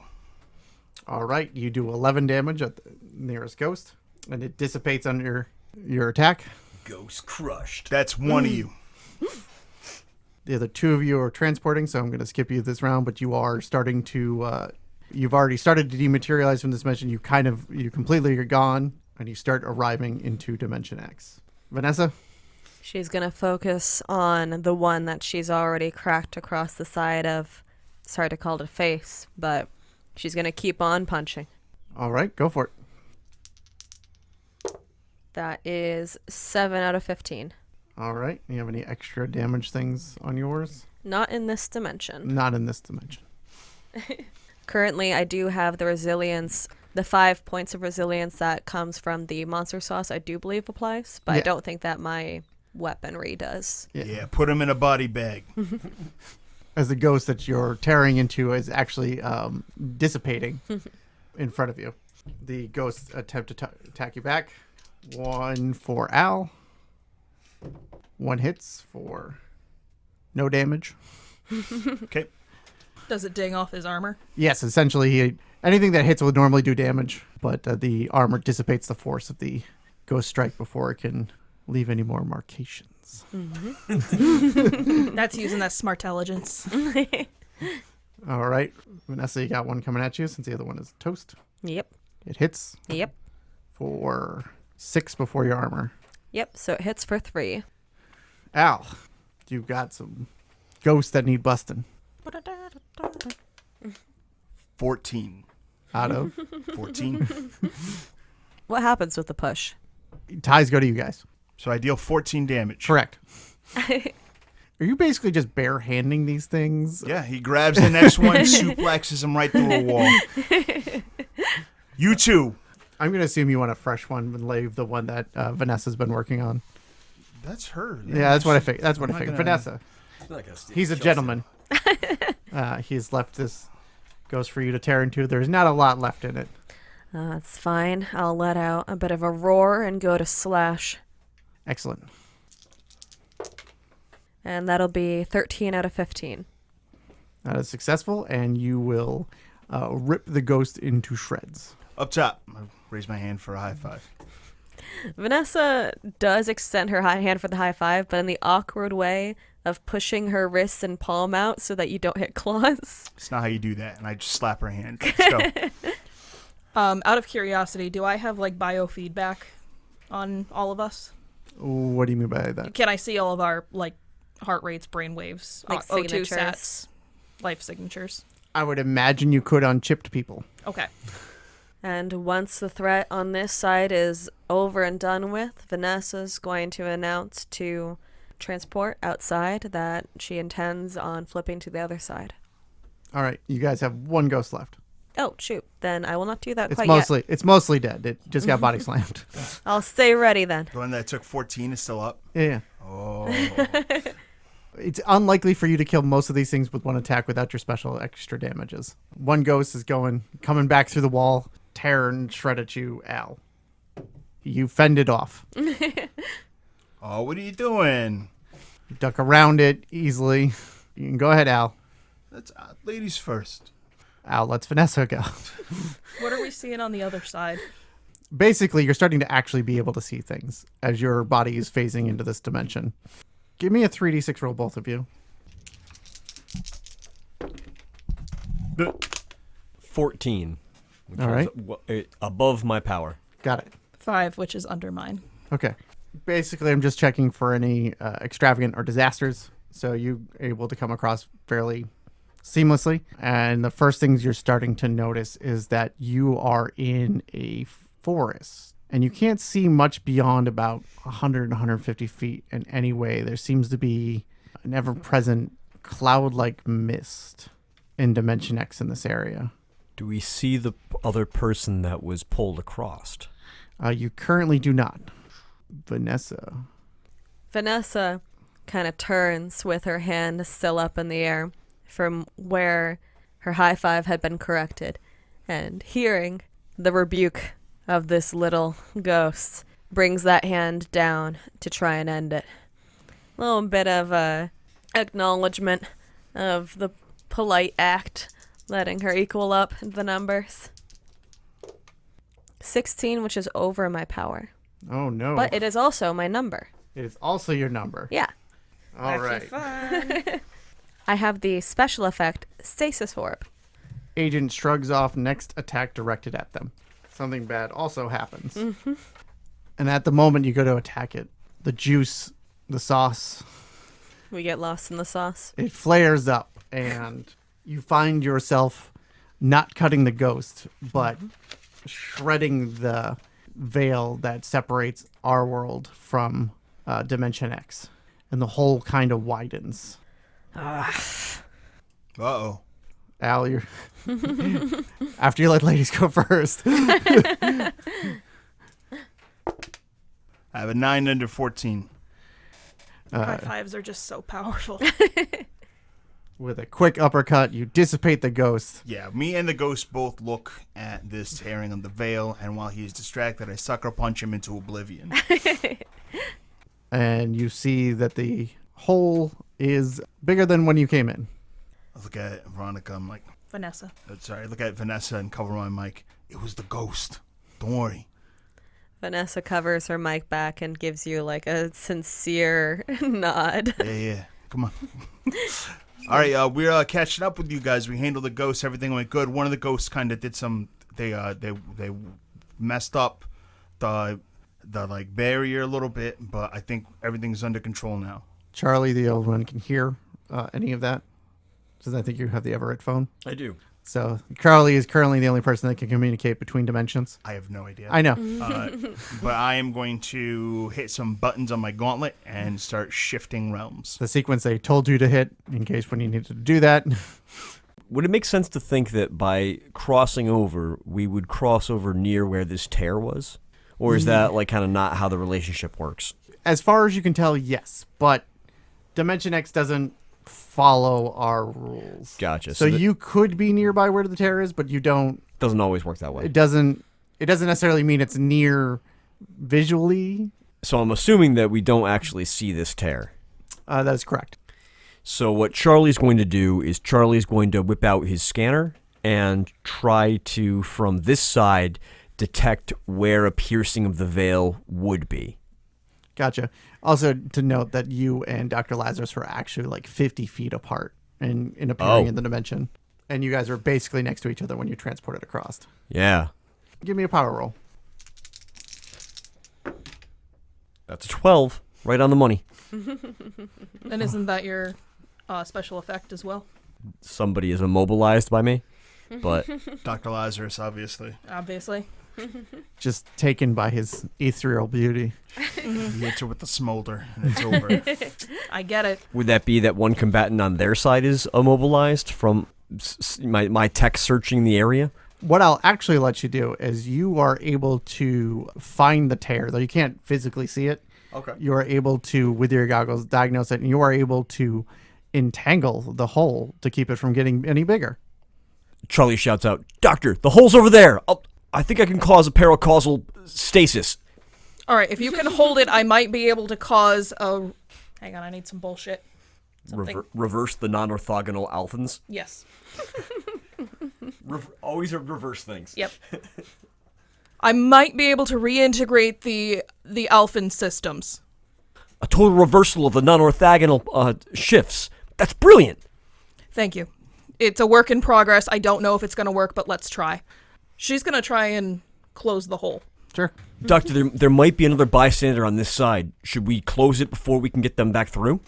If we get them out through this hole, it may not put them out in the same place we left them, and that might be worse, especially if they're not chipped. If we can get them chipped, we might be able to get them through.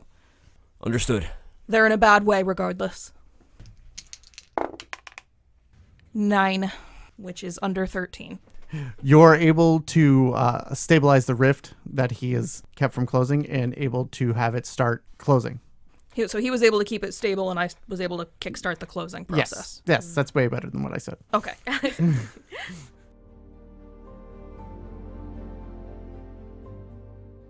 And as you're doing this, you guys start noticing phasing in somewhere across this 150-foot area that you can actually visually see.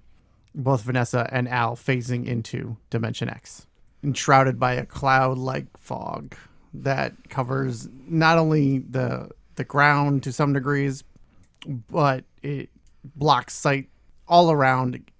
You can see in the 150-foot square area only, and you're in like a coniferous forest. There's large gaps between the trees. As Vanessa comes into view, her appearance is just a little bit more monstrous on this side. The dimensional shift brings out all those ugly changes. You can see that her combative gloves have lit up now, so that capacity for violence has increased. You can also see her mouth sort of widens, and the fur seems more ragged. Do you think you look more natural here? Like things fit together better? She looks like she is becoming like a natural denizen of this realm. Like, in some strange way, the monstrosity that this realm, this dimension puts upon her is the way that people end up if they stay here. Almost a very changeling approach in my mind. Yeah, I can see that. And as you acclimatize, essentially, to Dimension X, the thing that you always forget whenever you leave the dimension is kind of the whispers that come across that none of you all hear the same. These voices of your past, voices you've never heard before, always there in the background, just slightly unnerving. Dr. Lazarus, after the immediate crisis of the gate opening, it is closed at this point, correct? Correct. Just seems to stare. You can sort of see the strange reflective quality in her pupils. Seems to go out of sync with itself, briefly. And she just kind of stares where the gate was. What's going on? Vanessa says as she crosses the distance over. She continues to just stare. Hey, you alright? She blinks a couple times. Charlie kind of like starts tapping at the scanner, trying to like re-triangulate where they were and what they were looking at to see if he can get any kind of insight into what the fuck just happened there. Dr. Lazarus, after blinking a couple times, looks to Charlie. Mr. Venkmen, protocol states that you must tag another person to go with you if you are going to cross realms. We do not go alone. Please remember this for the future. Absolutely. I'm trying to figure out how exactly that tear just disappeared.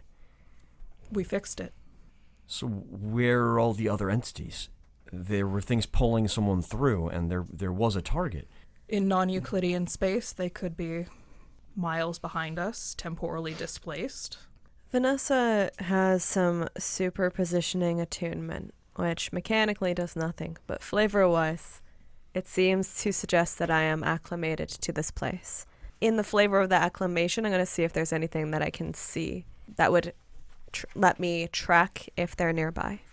It's hard for you to navigate the space. It's not natural in any which way or form. Mm-hmm. I think you're going to have to rely on using some of the tech equipment Gotcha. that Charlie has brought along with you, at least in this area, maybe in something that's more localized.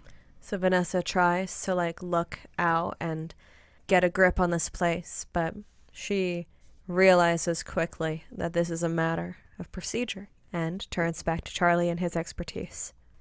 Using my goggles and the scanner, I'm going to try and look towards the prime material plane and try and figure out how exactly we got shunted in this switch. So, utilizing the scanners and goggles, you realize that the space that you're existing in is the area that the house is in your space, but it is dispersed. Like, there's a whole estate, essentially, where that house exists. I'm not sure I have the equipment to analyze this properly, but I think we're looking at some kind of weird temporal anomaly. I'm seeing a lot more architecture back in the prime than we left from. So either something that's been built upon that house or a house that was there originally. I don't know what's going to happen if we just cross back over at this point. Is your phone capable of reaching Mr. Warren? I patched through to Mike. Mike, can you grab us? Blue 42, I have your positions. What kind of visuals do you have on the house from your side? House is nominal. No changes. Are you able to get him? Yeah. Ask what year the house was built. Mike, do we have any information on when this house was built? Not currently, but we could dig into it. All right. If they're studying us like we study them, they may just not have enough information on a recent building to correspond specifically with the newer constructions. If Mike can get hold of old school blueprints, I don't know if that would be of any help. Can you also verify that he got the survivor? Mike, you pulled the one survivor from the house, yeah? Correct. All right. Let us know if that debrief brings up anything, okay? Currently medically sedated. Never mind then. They're sedated. I don't think we're going to get anything from that person. It's fine, we got the person. It's likely that anything they saw wouldn't make sense given the lack of training. So as you're going through and stuff like that, what you're looking at, you can still see across. You still see the house in the same way. What you are seeing on this side is within the same area that the house is contained in is more like an estate. Space is much larger here than it is there. I think in order for us to get a better read of what we're looking at here, we should probably start to explore this estate a little bit. For some reason, we have a weird disconnect between. I'm not sure if it's space-time or. Is like is just the Earth here bigger? Certain dimensions. I'm not sure that it's all dimensions. It's like just, I don't know, maybe it was like a big Earth. My working theory is that this is an overlay of our planet. Sort of like the planet is wearing a winter coat. It appears bulkier, hiding the smaller surface underneath, and if it's a direct translation from from ours, it would have to expand in order to fit around it entirely, which So- could explain the geographic anomalies. So if you were to like do the math on the distance between the two of you and you guys crossed into here, would that be able to give you an idea as to like what space is like by comparison? It's very possible. What we don't know about this place is much more than we know. It's a theory I'm willing to entertain. It could also just be that the meaning of this estate has more purpose on this side in Dimension X, which could give this whole area a wider depth than it should have in the Prime. Vanessa gives her combative gloves a test knock together of fists to see that the light blares, and it does. She's ready, and she takes the front for when people are ready to move. To your question, Mr. Martinez, Mr. Venkmen and I were standing approximately 10 centimeters apart. When we crossed, we were about 15.24 meters when we arrived. All right, so maybe just something to keep in mind going forward in case we got to figure out, in case we get more clues, right? I think to that end, we should probably consider a tether amongst ourselves so that we physically cannot get too far apart until we've got this worked out, or we should be very mindful in the meantime. But as this place has a way of altering perceptions, she kind of looks around as the voices continue to whisper. Don't tie me in. Not with, And Vanessa lifts a claw to the side of her temple. All right. This would not be an unbreakable tether. You would not be trapped with us, nor us with you. Or Tony, whoever is in charge. Vanessa seems willing to consider that. You're in the space. Are you going after the person, I assume? I think we just want to find anything. Unfortunately, we don't have necessarily any way to track a person Sure. as opposed to anything else. So I think we're just going to start to explore as a group. Mr. Venkmen, if we... I mean, honestly, Doctor, you can just call me Charlie. Yes, I know. Mr. Venkmen, if we were able to alter the readings of your scanner, would we be able to see the Minkowski fluctuations of a non-chipped individual moving? It's possible. I'm not really sure how to calibrate it on the fly like that. Well, as I stated earlier, you are the Minkowski expert. Give me a second. I'll see if I can do some calibrations to... I'm going to have a look around. Don't go far, please. I Hulk jump a short distance away, and after landing 20 yards away, he starts kind of having a look-see. You taking anybody with you, or? I'm not out of view yet, Okay. but you're also chipped, so even if I'm recalibrating, it should be You'll know easy where I to am. Right. So looking around in this forest, as you move forward, the fog bank kind of moves with you, keeping a equilateral distance. So you're able to see, almost always see as far forward as you could before. And as you're moving across and looking through, your sound and your steps have a weird muffled echo at times and seem sometimes just slightly out of tune. And you're looking up and around and everything else like that. You notice that there are treetops coming out of the top of the clouds. Hey, anyone want to take a look straight up? Can you see those trees? Waiting on Mr. Venkman's calculations, Dr. Lazarus will look up. Same. Moving around a little bit, you'll find that you can sometimes, and especially when you're looking for it, notice trees coming out of the top of the clouds. I saw a movie like this once. It was like a whole countryside under the earth, and it was like ground on both sides, top and bottom. Vanessa, quickly after spotting the treetops, returns her attention to being watched for the techie and the scientists as they're doing what they're doing. Dr. Lazarus, why don't you roll me a d6? Charlie, why don't you roll me 2d6? And tell me the combined number. 4. 4. 8. 8. Sounds like it's under both of your powers, so without too much time and effort, you guys are able to recalibrate the goggles to attempt to track the human that is in Dimension X with you. All right. So it looks like Yeah, I think the goggles, we can see the indentations left by primary plane beings in the Minkowski curves. I think we should be headed this way. Can you ascribe a conventional clock time to it? That would take a higher level gear to be able to give that. From where you are standing, we going? I can tell you that these indentations are meaningful. I can't give you any kind of idea about when that happened. No, I don't mean, can you tell me what time it happened? I mean, are we pointing ourselves at 12 o'clock, at 3 o'clock, at 6 o'clock, or 9 o'clock? From where you are facing.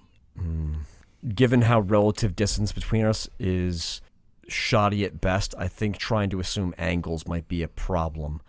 I think maybe just put a hand out on each other's shoulders, and not a physical tether, but just, daisy chain it. That'd probably be the safest. All right, guys, I'm on my way back. Affirmative. Once the group gets back together, they start following Charlie's lead as he leads them through this forest area. Everything seems familiar, but also extremely unusual. The trees bend, and then from one look to another, they have their different sizes, their different shapes, their different colors. They look like they might be breathing at times. Their colors sound weird. The colors sound weird. Mm-hmm. And taste loud. The air that you think you're breathing is completely tasteless in some ways. Like, that's more startling, that you're used to the air having something to it. Like when you're breathing in a dream. Yeah. And as you move through the forest here, there are sounds of movement, of maybe things in flight, maybe the ground being disturbed, but you don't really see anything else moving besides the breathing-esque of the trees. Right, what's our marching order? I assume was Charlie's in the front. Yep, and I was heading towards the front to cover. If that's the case, Al's gonna be last in line. Take up the rear, keep an eye on you guys. Dr. Lazarus looks like she was probably aiming for that spot, but she won't object to swapping out. After a time of walking through this forest, you start seeing the trees thin out more. Actual grass and odd flowers start appearing. And as the fog bank breaks, you see a house, a manor, an estate start to show, made of like a combination of like river stones and brick. It seems to be surrounded by a lot of flowers. Like a hedge, or like a Wildflowers mostly. Okay. Yeah, no, Like a field. like a field. Yeah, okay. There we go. There's a word I was looking for. Vanessa in this dimension moves more freely. The pain that she seems to experience on the other side doesn't seem to follow her here. She seems unencumbered. Nothing that plagues her physically in the same way follows her, and moving among the flowers and the beauty of this strange space, that becomes even more apparent. Dr. Lazarus keeps her hand on Vanessa's shoulder, but she's not really focused as much when there's not something she's specifically looking for or attentive to. Al might be the only one who can tell, but like her head dips a little bit, like she's thinking, and she will absolutely run into Vanessa's back if they stop. The flowers seem to part as you move it through them. They seem to move and bend out of the way. The path opening for you as you proceed. Charlie holds up a hand. 1 second. Vanessa stops, and the result? Dr. Lazarus walks into her back. Sorry. Apologies, Miss Byron. It's okay, sorry. Hey, Mike, it's Charlie. Are you still copying us? Still here? Want to check in on a little bit, make sure I'm not getting out of range of you or anything. Guys, I think this might be a trap. What evidence do you have to support that? We're not just following the curvature of the Minkowski curves based on where I think this person was taken. I mean, the actual Dimension X is actually reassessing to make way for us. I mean, I feel like that assumes some kind of intent. And we know that we're the last of the Dina Rosemary Muhammad Foundation. And we know that it seems like we've been targeted. It's not out of bounds. Well, I mean, I guess there is the director and the overarching system, but, well, some of this is personal, right? And with that, Vanessa kind of like sneaks a glance at Al. Jake could say that.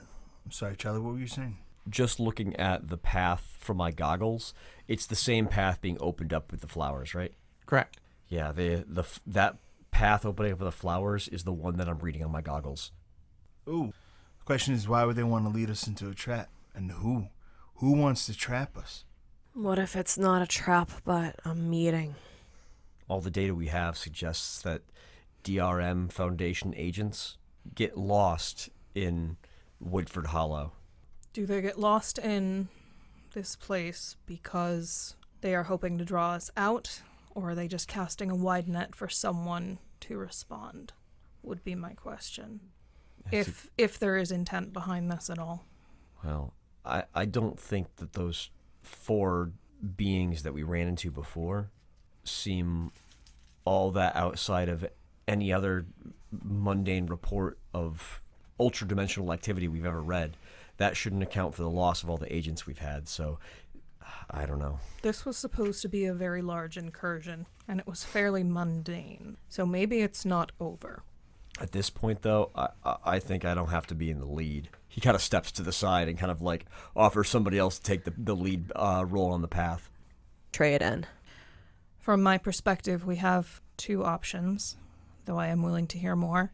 We follow this, knowing that it is possibly a trap, or we take readings and report back, thus preserving the remains of Blue 42, sacrificing a bystander, who, if we pursued the tracks, we may not be able to rescue anyway, but who we will certainly not be able to rescue if we report back. Look, I don't know about the rest of you, but when I signed up with the intentions of finding someone that's gone missing. I got a boy out here somewhere. It might be leading us to a trap. This might just be showing us the way to go. For that matter, I don't think we've actually collected enough data to really give us any kind of clues as to what's going on here. The 4 encounters we had give us nothing. We need to get a little bit deeper if we're going to actually get anything meaningful here. Every time something like this happens, there's a roll of the dice and it keeps going bad. But if we just leave it unfinished, we're just going to end up rolling the dice again and again and again until bad things happen. So we may as well press on, find what we can. What do you say? Ms. Byron? I'm here for one purpose, to help. So, well, I think that what you're suggesting is smart, something to keep in the back of our heads if we have a chance to get out when we're in too deep. Right now, we don't know whether we're in too deep or not. And to me, it's my responsibility to find out. And I think that if we don't, we know the consequences. I hate that the stupid call is the right one. Yeah. If we're operating as a democracy, then I think we have a quorum. She nods at the house for whoever's in the lead to proceed. Vanessa will. Actually, pausing for a moment. Mm-hmm. If I reach down towards the wildflowers, is there any reaction? They move away from you. Okay. I do so and observe and keep going. Dr. Lazarus notes this, both in her data pad. Can we hold a moment? Yes. She documents the flora, gets an image of or video of it moving away. Sure. Does it move away from her? Yes. Okay. She will not attempt to agitate the local flora by trying to harvest a sample. And she will just kind of put her data pad back and rejoin the line. And once things are ready, back on towards the house. You find yourselves at the manor fairly quickly once you start making the determination to go there. And you find yourself in front of a big wooden door with an ornate brass doorknob. I will reach out to open the door. Is there an initial or anything in the ornate doorknob? No. Okay. No. And as you put your hand on the door and turn the doorknob to open it, you get an overwhelming sense of that gym rubber smell that you know so well. A familiar smell calling back to someone that I had once lost. Correct.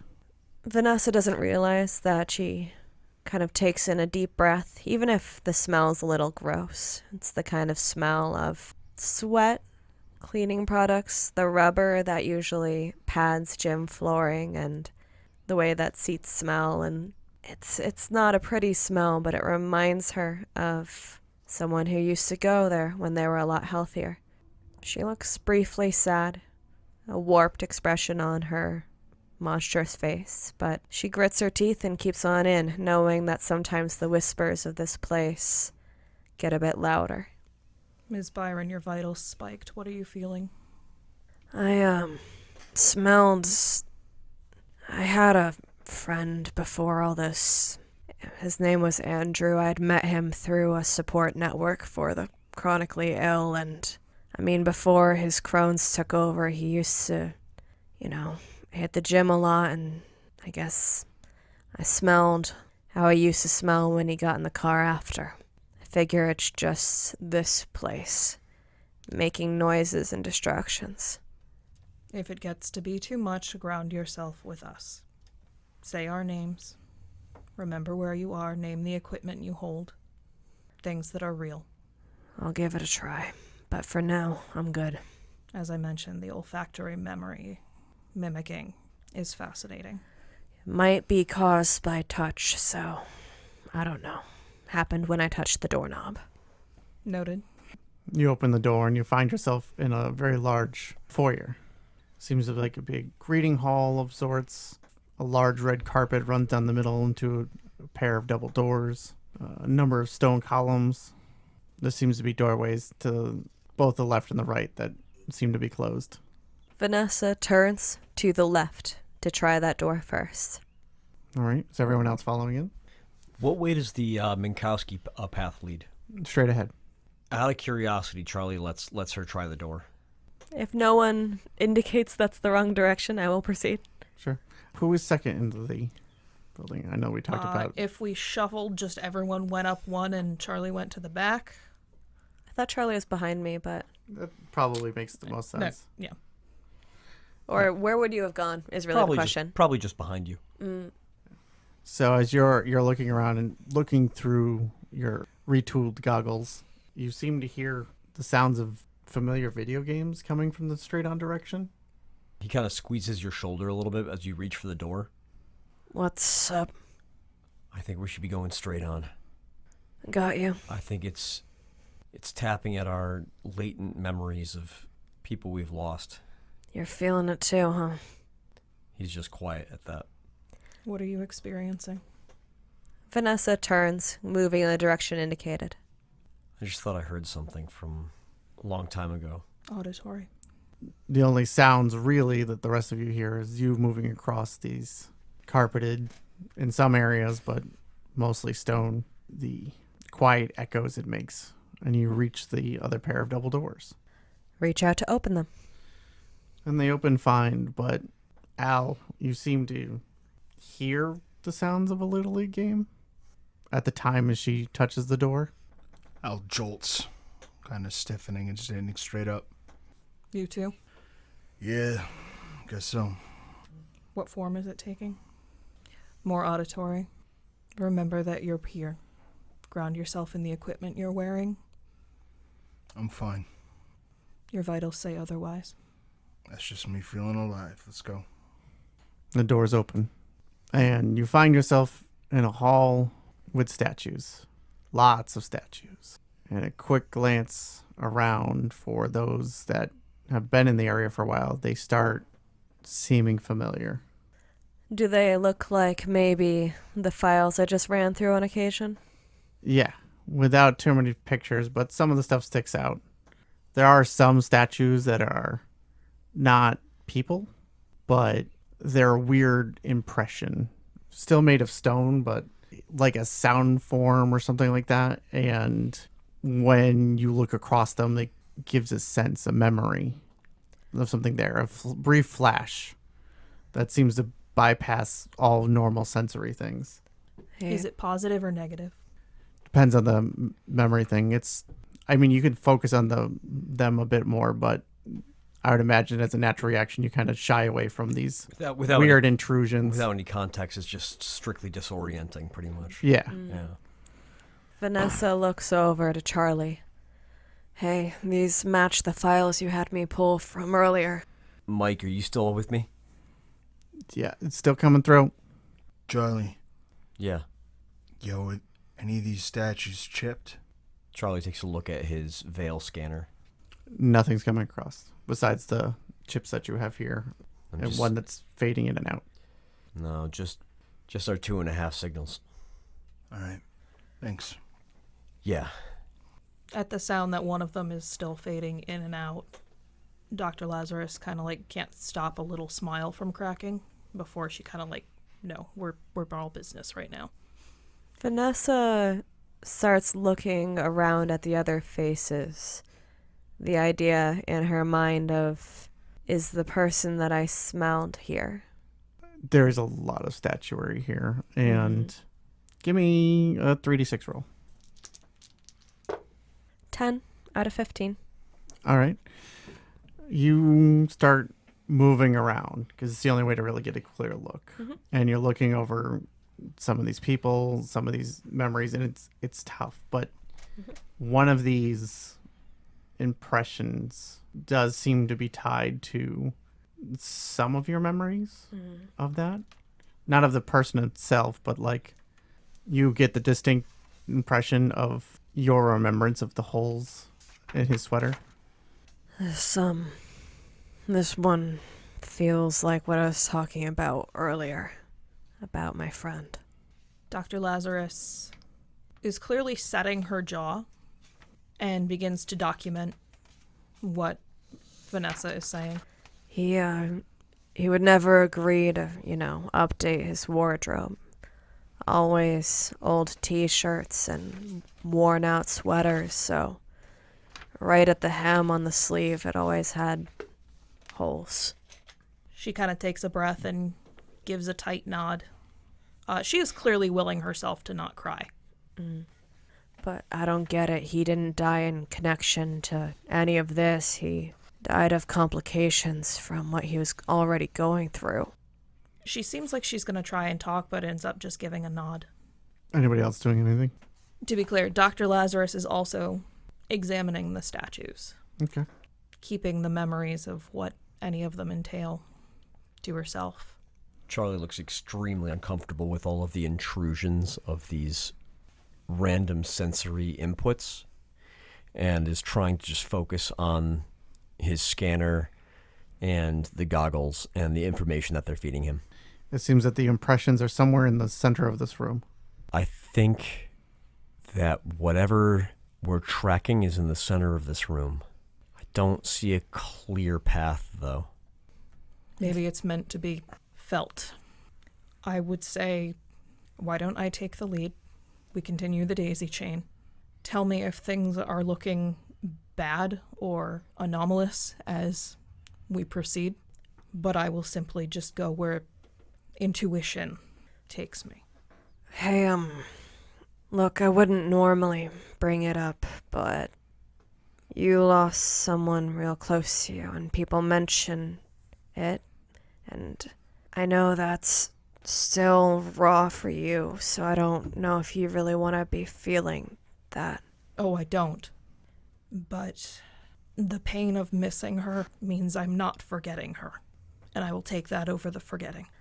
Vanessa gives some nods and offers to trade to the second place in the walking line so that the good doctor can take the lead. Going through, heading towards the center of this area, it starts to slope downwards incrementally, not sudden drops. The statues and impressions get closer and closer together, making it difficult to navigate without coming in contact with them.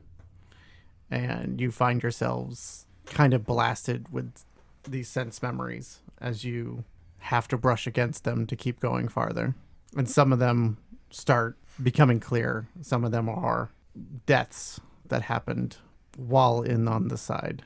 And some of these are mundane tragedies sometimes. And sometimes there are good memories that come across, children playing, sounds of laughter, but it's all unnerving in one form or another. And as you get closer and closer, you're essentially constantly barraged by these sense images. And you reach the center, which seems to be a clear 20-foot area. Do we see a person that's been dragged here? You do see mostly an underclothing woman wearing just her shoes besides her underwear. And the area seems to be surrounded by a number of statuary. We don't see any other, ultra-dimensional beings, though, do we? Currently, no. Mr. Venkmen, how do the scans look?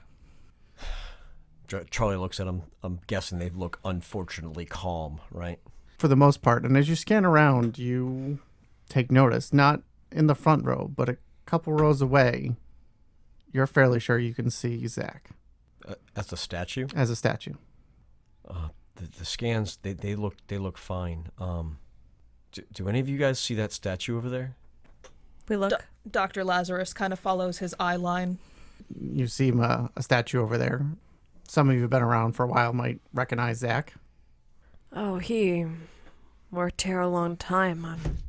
Your brother? That's Zach. I'm sorry. What exactly is this place? He kind of looks up and around. I have a new working theory placed strictly on the castle on a foundation of sand, but new working theory as to what exactly we've been dealing with. What do you got? I think we should tend to this young lady first, before I expound on my inane theories. Right. Charlie kind of starts fumbling through some of his pouches to get out equipment to apply chip.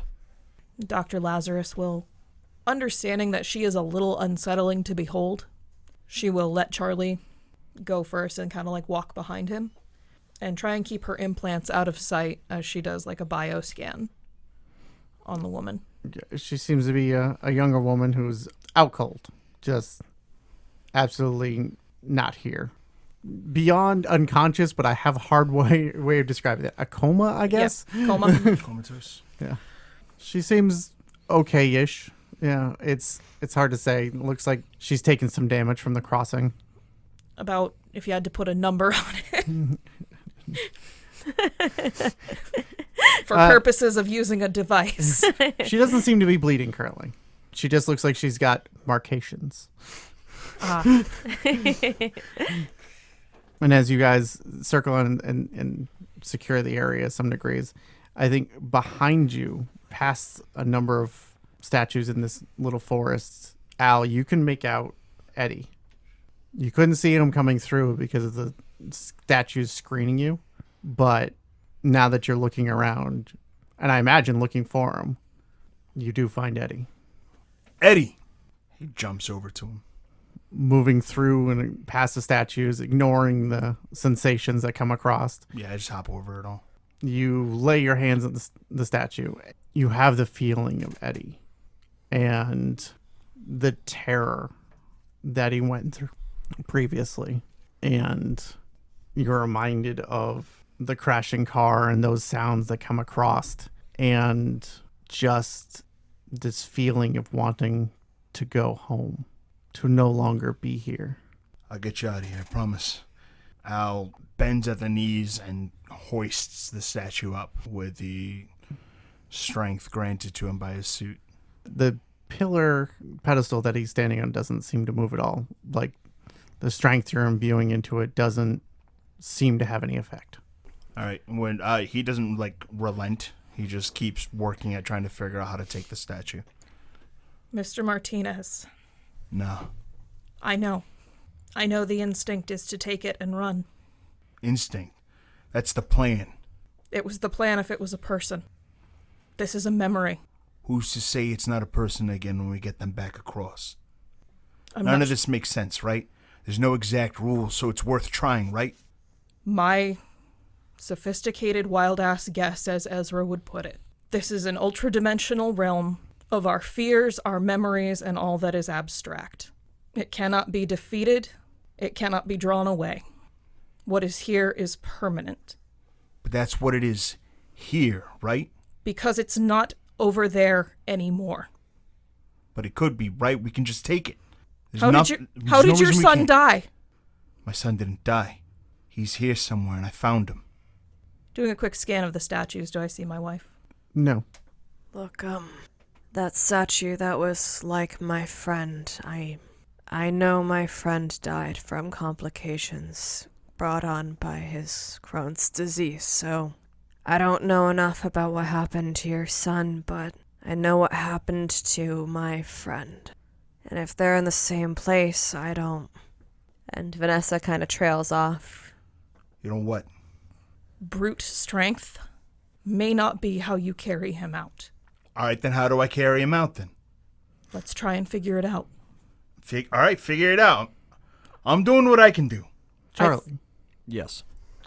as you're preparing to chip the girl, you go to move it, and it seems to be stuck. Hey, I can't move her.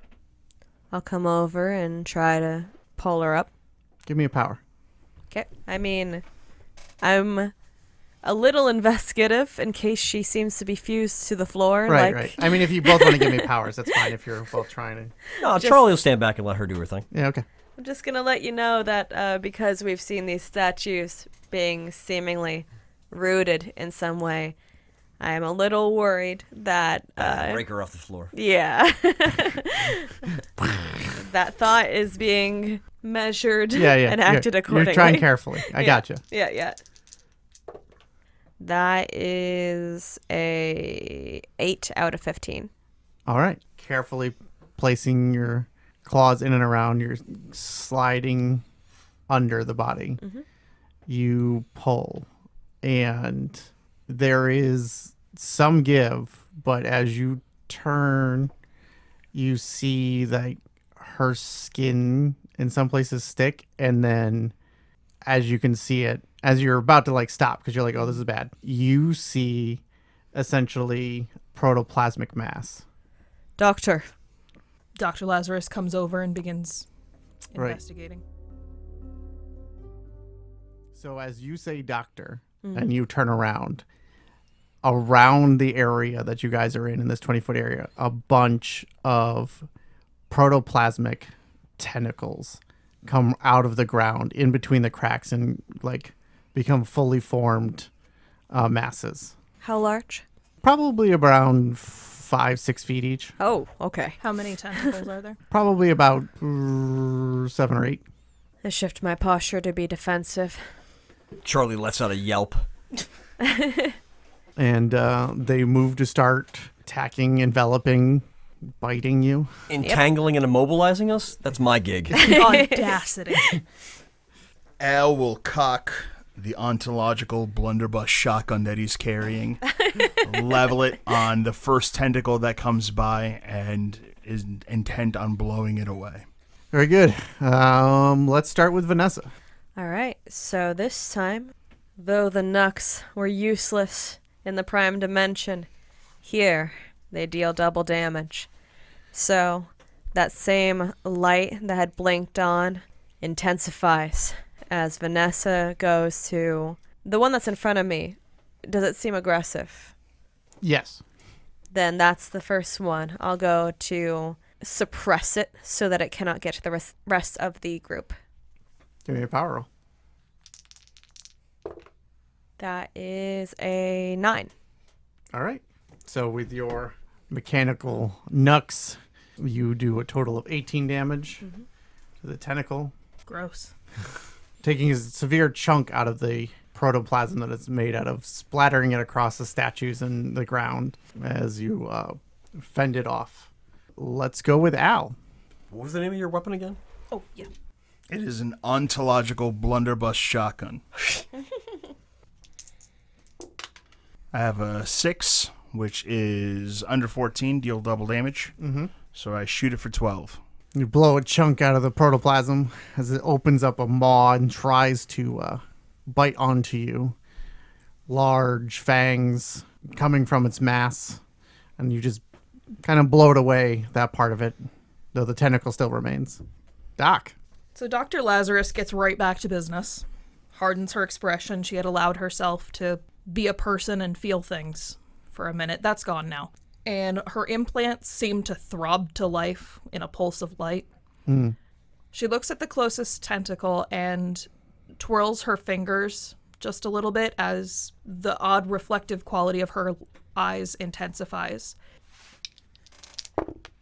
That is 11 out of my 13. All right. Sounds like a pass. And as her eyes intensify and her fingers seem to be playing almost like a harmonica, but without an instrument in her hands, chunks of this thing begin to age and disintegrate and necrofy. Very gross. It's super gross. Also, I do double damage here, so that's 22. Do we all? Yeah. Hell yeah. I don't. What about you, Charlie? Are you also super special here? Nope. The woman we followed here is turning into a statue. Seeming like. Is there parts of her that are still flesh? Yes.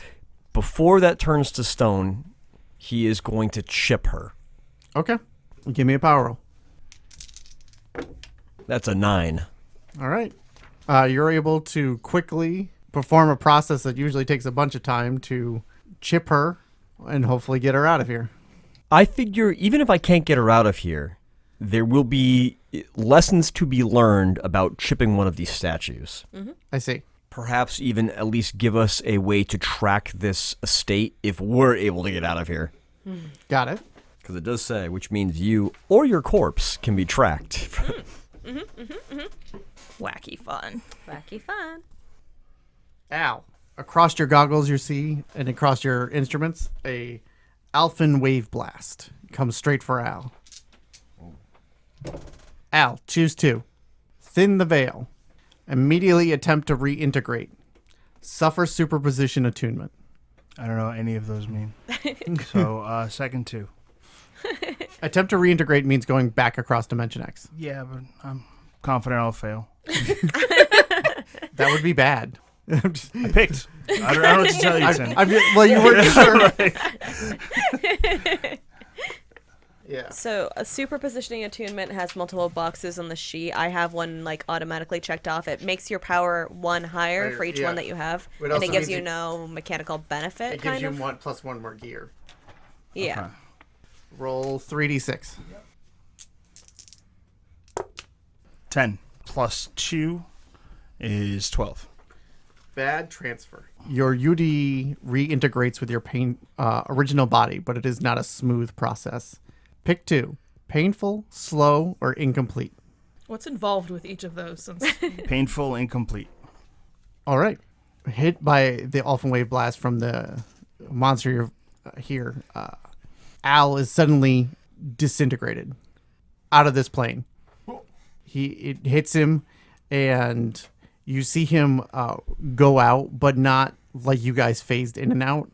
Like various pieces came off during the process as they came about. Like if he was made from bricks, a bunch of bricks came out of the middle of him in various places, and just like all at once. Mm-hmm. Oh. Is this something we're all familiar with? No, this is Okay. bad. Like I realized. have I autopsied people this happened to? Maybe it's hard to say. Or at least some of these people. Take 10 resilience damage as you come across, and you Does my armor apply? no. You also felt something when that wave hit you. You felt Eddie, and part of what may have happened, if you agree with this, is that you tried to bring him with you, and what you ended up being is a number of your pieces are now gone. There's a number of incomplete pieces to you. Essentially, you're bleeding out of various places, including probably internally. Okay. But maybe you might be able to get him across. Vanessa. On my turn, Vanessa will attempt to finish off, if she can, this tentacle that she's already damaging. A wild look in her eyes, a snarl escaping as she's realizing that the group is getting disintegrated. Go for it. That is a 12, which is under my power, and doubled to a 24. You completely claw away the tentacle in front of you. That's when you come to notice that some of the pedestals are starting to get smaller, and your tentacle is growing back. I think it's growing from them. Al. Well, hopefully this thing isn't missing pieces, and I shift back. Give me a power roll. 10. Hitting the buttons, you start to reintegrate back into Dimension X. And as you take a look around, you notice that you are actually on the roof of the former place you were at. And you start transitioning across. Give me a D6 roll. 4. It'll take one round. Doc. I think I'm going to be an asshole. All right. I look to one of the statues, not one that any of us know, Mm-hmm. and I start eroding it. Sure. Give me a power roll. 12, which doubles to 24. All right. You start eroding it, and after a few seconds or so, it starts to fall apart. Seems to be bleeding, and you start seeing like bone and viscera and whatnot. Charlie, as that happens, you notice your chip indicator. Oh. The statue that she's eroding is chipped. Correct. He shouts out, "It's an agent! Stop!" And then will proceed to try and give some kind of covering fire against this tentacle writhing mass of horror. A 11, but a -1 on my attack roll, so a 10. The tentacles pull back underneath the ground there. Under the center where the girl was, and probably not too far from where some of you are. You guys can determine how close you were to the girl still. Charlie's very close to the girl. All right. Probably the closest with fighting those tentacles. The two of you closest, give me a 3d6 rolls. I honestly have no idea where I am, but y'all jumped on the grenade. Yeah, that seems good. I feel like you'd moved off to talk to Al. I definitely moved off to talk to Al. An 11 total. Have a 9. All right. You're both able to jump out of the way as the stone in the middle of this goes away and a huge protoplasmic mass is underneath you, What? attached to the girl. And there seems to be a lot less. There's area to walk around, but you start seeing like it crumble underneath, and it seems to be Seems to be a Legend of Zelda boss fight. essentially turns into a pit. It's the only thing I can think of. Like you, The Sarlacc pit. yeah. It just descends into ultra-dimensional void. Charlie. Oh god, no! Charlie, you become an Everett node. Oh no. Your agent has become a superpositional focal point, and all ultra-dimensional beings will try to do violence to them. Oh no. Mentioning Oh, that, boy. tentacles attach you. Oh no. That's a lot of tentacles. 1 hits for 4 damage. So that's reduced to 2. Yes. You find yourself a vibrant lure to the monsters. You can feel like this call come out from you to ultra-dimensional beings in the area. Vanessa. Is this call apparent to non-dimensional beings? You definitely feel it too. Oh, I feel it too. Yeah. All right. You can resist it. Well, I will certainly be resisting it. And But he does seem tempting. The monstrous part of you is like, eat that motherfucker. Yeah, basically. there's a strange wolfish instinct that feels true. But the human side of me that survived past the experimentation and trauma is going to go ahead and place myself over where he is and try to fend off the danger. Roll those power dice. That is 8, doubled to 16. You shear off a number of tentacles coming for Charlie, spattering both yourself and him and nearby statues and more protoplasmic goo. Al, you're here. You're integrated back in Dimension X. You're in the same place. I see a big gaping maw. There's a big old protoplasmic form with tentacles and mouths that form and close and fangs that form and go away. And I call out, I think these people can be pulled back. And then I aim the shotgun into its mouth. That is 13, which is lower than 14. I will deal 26 damage. your ontological blunderbuss shotgun Correct. blows the mass of protoplasm into less of a mass and much more of just a scattering of protoplasm. Strips away meaning and being from the beast. Scattering it, dropping the tentacles fall from the positions they're holding into just like puddles of goo. What are you? Nothing. So how do we get them out? Is there anything else left to hit? No, not here. Not currently. I mean, you could keep hitting the protoplasm mass if you really felt like it. I don't. Okay. I might try to sample it later. I just Oh, so imagine you like spooning it up. It is. And, like, It is currently dissipated. it is no longer attacking. Okay. The goo is still all around. Oh yeah, Charlie is like whipping the tentacles that were like writhing on him off, and like just kind of going and just kind of will continue to unload the rest of his clip from the Glock into the mass. Very good. Al just tosses the shotgun over his shoulder and heads back to the group. Does it have a ceramic part to it? Didn't check. Okay. I didn't buy these things. Just shatters. The entire shotgun. Just the entire shotgun just shatters. Director Edwards sheds a tear elsewhere.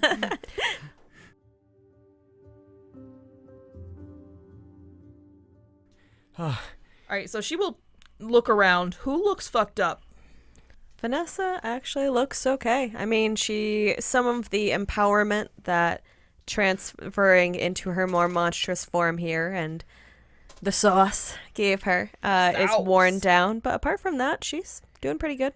Charlie looks like he usually does after having gone on a mission, which is kind of roughed up and exacerbated. I feel like Al is bleeding from his eyes. I have 3 hit points left. You got an obvious target. He just kind of sits down next to the statue of his son, leans his head against it. His breathing is shallow and... Actually, you lose him from time to time. So first things first, she takes out the white light resonator and blows all 10 uses on him, so he heals 10 resistance. Al, you feel a lot better. You feel like you're... Oh, would you look at that? Thank you. Your inside Should've feel more in the stretched right before place. coming in here. Mm-hmm. I always forget. Especially at your age. Thanks, I think. Clinical. Charlie, how did you know that was an agent? When you started disintegrating it or whatever that tech was doing, their chip appeared on the scanner. I think whatever this shell is around them, it's not stone, but it's some kind of material that's shielding any kind of contact with our location devices. All right, so it's a chitinous interference device. Got it. So if we can erode enough of the shell, we can chip all these people and maybe get them home. I wouldn't be surprised if a lot of people are chipped. Looking at them, what kind of clothes are the statues wearing, or is that not really evident? Some are wearing like normal civilian clothing and stuff like that, but some do look like they're geared up with some of the weird science shit you guys brought. Okay, so we are looking at some agents and some civilians. I got a thought, but it's risky. Risky's better than inaction. Sometimes the actions that we take over here end up thinning out the veil. Mm-hmm. If we can get a rip in that veil and pull these people out, if we can defend that hole that we made, make sure that nothing else gets through it, then... If we make a tear here and the ultra-dimensional beings in this area are aware, we could be in the middle of a very, very serious breach. Yeah. Is there a way to use the surroundings here to our advantage? Can we funnel them through anywhere? Charlie, what do you have on the scans? Point. She did say Charlie. This whole area looks like it's set up to be interfering with the gear that we have. I mean, I'm pretty sure this was in fact a trap. They knew exactly what we have in terms of resources and are blocking our ability to maneuver or understand this area. You know, if all of these guys have the technology to cross, they may already have the means of getting back. We just gotta undo whatever this is. That's what I mean is, can we erode enough that... At least the agents that we have here, maybe we can erode enough to reveal their machines. Well, maybe Mr. Mr. Warren can bring them back. What do you think? You tested on one of them. Can we erode it without killing them? Or, I don't know. And Vanessa's kind of looking at the viscera that resulted when you tried. She's not sure. I mean, is it obviously someone who's dead? Is it someone that's they're hurt? dead now, yeah. Okay, yeah. I wouldn't trust myself to. Actually, Mike, do you still have signal with us? Still coming through. Hey, I've got a chip that I want you to get a location fix on. I think it's a retrieval of a corpse. If you guys can get that back to base. Here, I'm sending you the serial number on that. Roger. Let's see what we can do.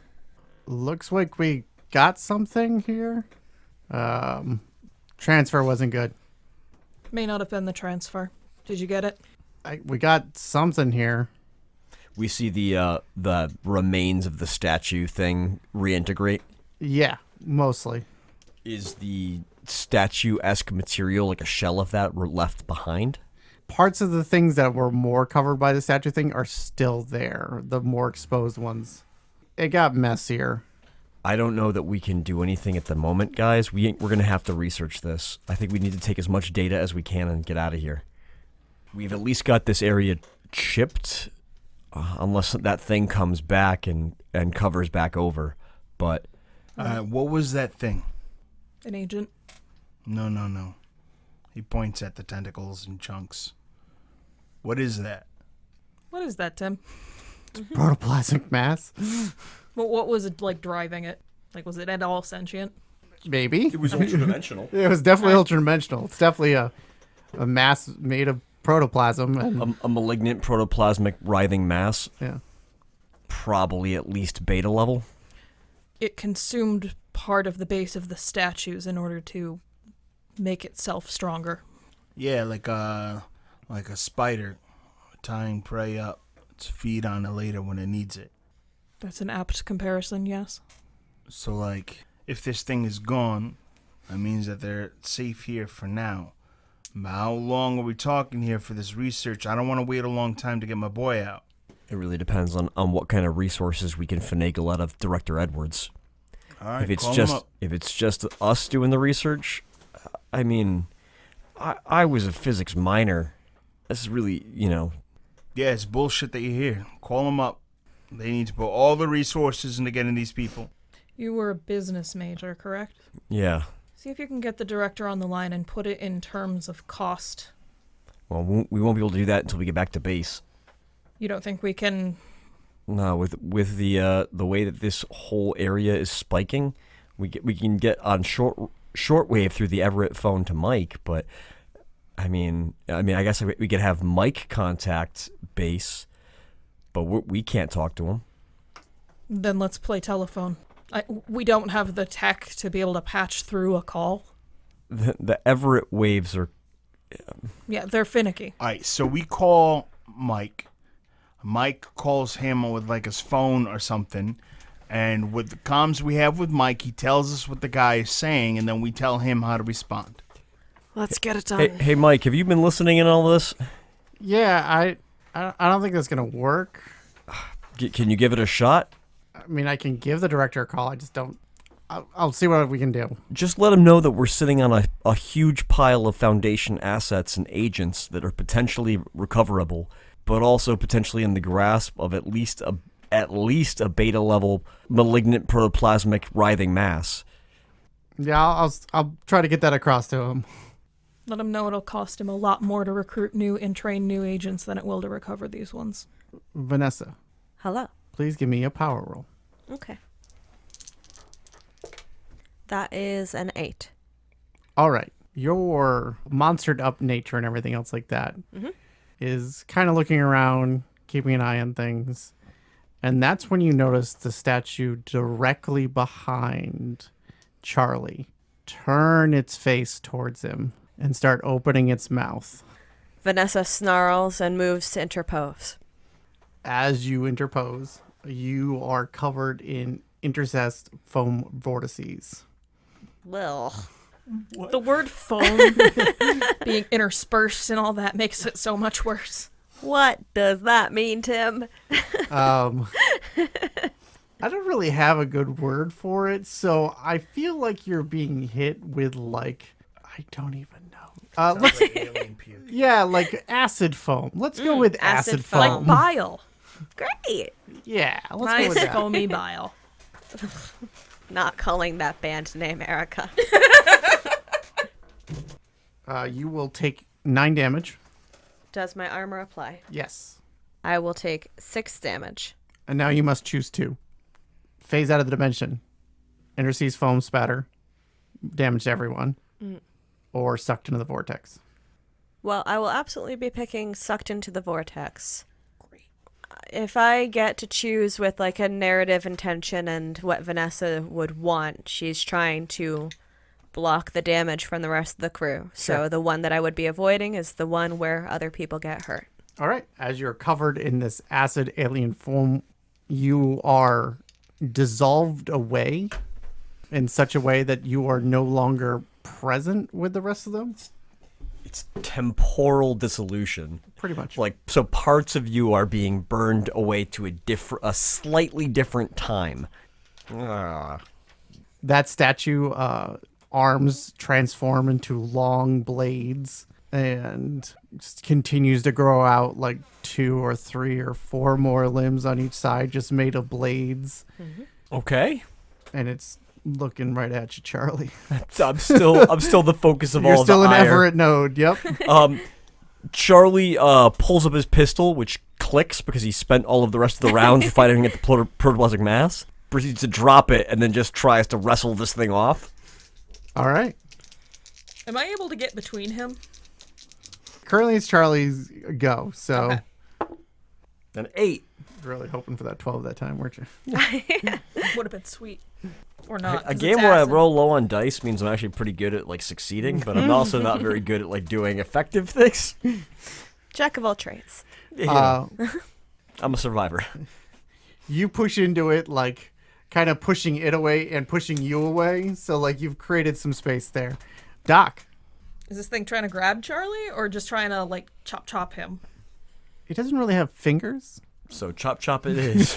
Makes that a simple answer then. Slashy hands. Well, then I'm just gonna decay it from the inside out. Sure. What does that look like? Not like much until she's done, really. Yeah. But like the action of you doing it, is it like a mental focus? Like how does it like? Again, it is her eyes Yeah. doubling down on that odd reflective quality. Like, she is thinking faster than physically she is capable of thinking and processing faster than she is capable of processing. And therefore the light intake in her eyes is having to go different places than normal. Gotcha. And in the meantime, her hand is moving almost like she's playing the strings on a violin. This is the most bizarre fucking game ever. Oh boy, kids. Oh boy. Oh no. What'd you do? Oh A no. 17, What? which is 4 more than my 13. And sure looks like Like that veil might Veil be a little thinning. thinner. Yeah. The area around you in various places cracks like a mirror as you have pushed yourself too far, too fast, and instead of disintegrating the target, you have disrupted this time space. Sure did. Fuck that up. You've used a little too much power. Al, With the BBR focus ring, I slug the thing in the mouth. 9 is lower than 14. I'll deal 18 damage. And deliver a haymaker to the monster. it goes flying backwards and you've semi-lost it in the statuary, but it soon quickly starts to fly over and come back, its blades evident. Yeah, I see you. Vanessa, What's going on, Tim? you're in an area of pure blackness. And you cannot move. Recalling what was said to me earlier and not knowing whether it could in any way work, Vanessa murmurs the names of her companions to herself repeatedly as she tries to sort of I don't know if it's swim free, punch free. I don't know how she feels like she moves, if she feels like she moves at all within this blackness. But she is attempting to manifest an escape, whether that be by willpower or physicality. Would you like to activate Tony? I mean, if it's certainly, I would say this fits Specific criteria? specific criteria, I think, if you would. Sure. You activate Tony. You black out. As the control leaches out of Vanessa's eyes, Vanessa seems to disappear within herself, and her eyes become those of a lethal killing machine. For the next 10 minutes, approximately. Somewhere in the area, you hear a large amount of, like an explosion of rocks. Somewhere not terribly far away. Charlie. The bladed beast thing is coming for you. Sure does. One hit. That'll be 12 damage. My armor counts, right? Yes. Yes, it does. Oh boy. Charlie, it lances into you, and all of its pointy bits are sticking into you at once, and it opens its mouth. This is just a bad one. I need Not the foam. it's definitely the foam. No. The beast! Keep your mouth closed, man. Oh, it's in my mouth already. Whoa. Interstish foam vortices Okay. can either phase out, everyone else can take damage, or you can be sucked into the vortex. You have to choose two. I'll pick the first two. I'll phase out and you guys take damage. Sounds good. Everyone else take two in the area. Not me, right? Not good. Oh, okay. You are phased out. Okay. As you feel your body dissolve and lose coherence in this dimension. Okay. Still together, just not here. All right. Do I have an action? Yeah, it's you. I'm going to reintegrate. Sorry, guys. I'm out of here.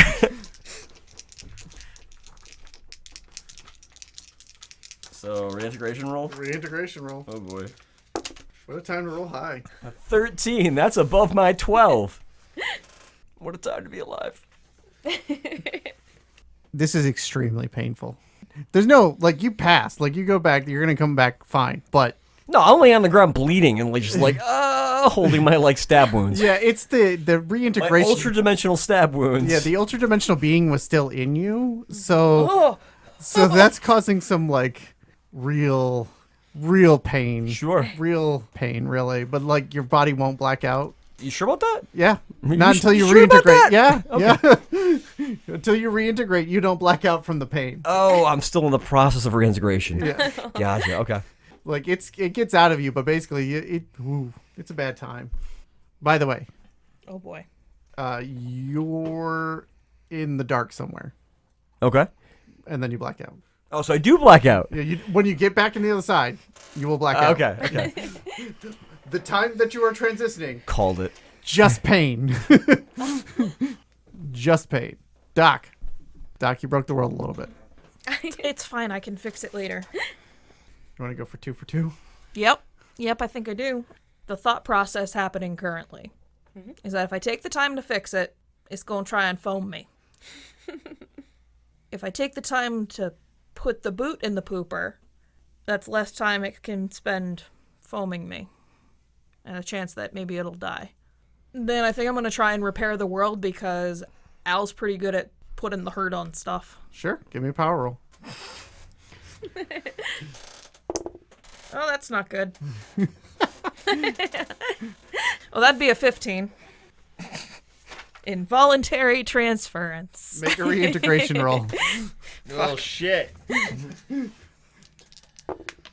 Well, that's a 9, which is under my 13, so it's gonna go bad. Non-resonant manifestation. Your UDE remains in a ghostly form outside ultradimensional space. Your original body will die in 24 hours. So what you guys see is her body collapse. Is the ghost still there? You're a ghost in the real space now, in the real world now. So you see Charlie just bleeding. You're like, oh god. Oh, he's passed out. You show up in the dining room of the house, of the original house. It also becomes quite clear to you when you get there that you have no body. She's a ghost in the prime dimension. You're a ghost in the prime dimension. Thank you for the better wording. I run to the truck. Al. Yo. All right. So you're by yourself. Yup. So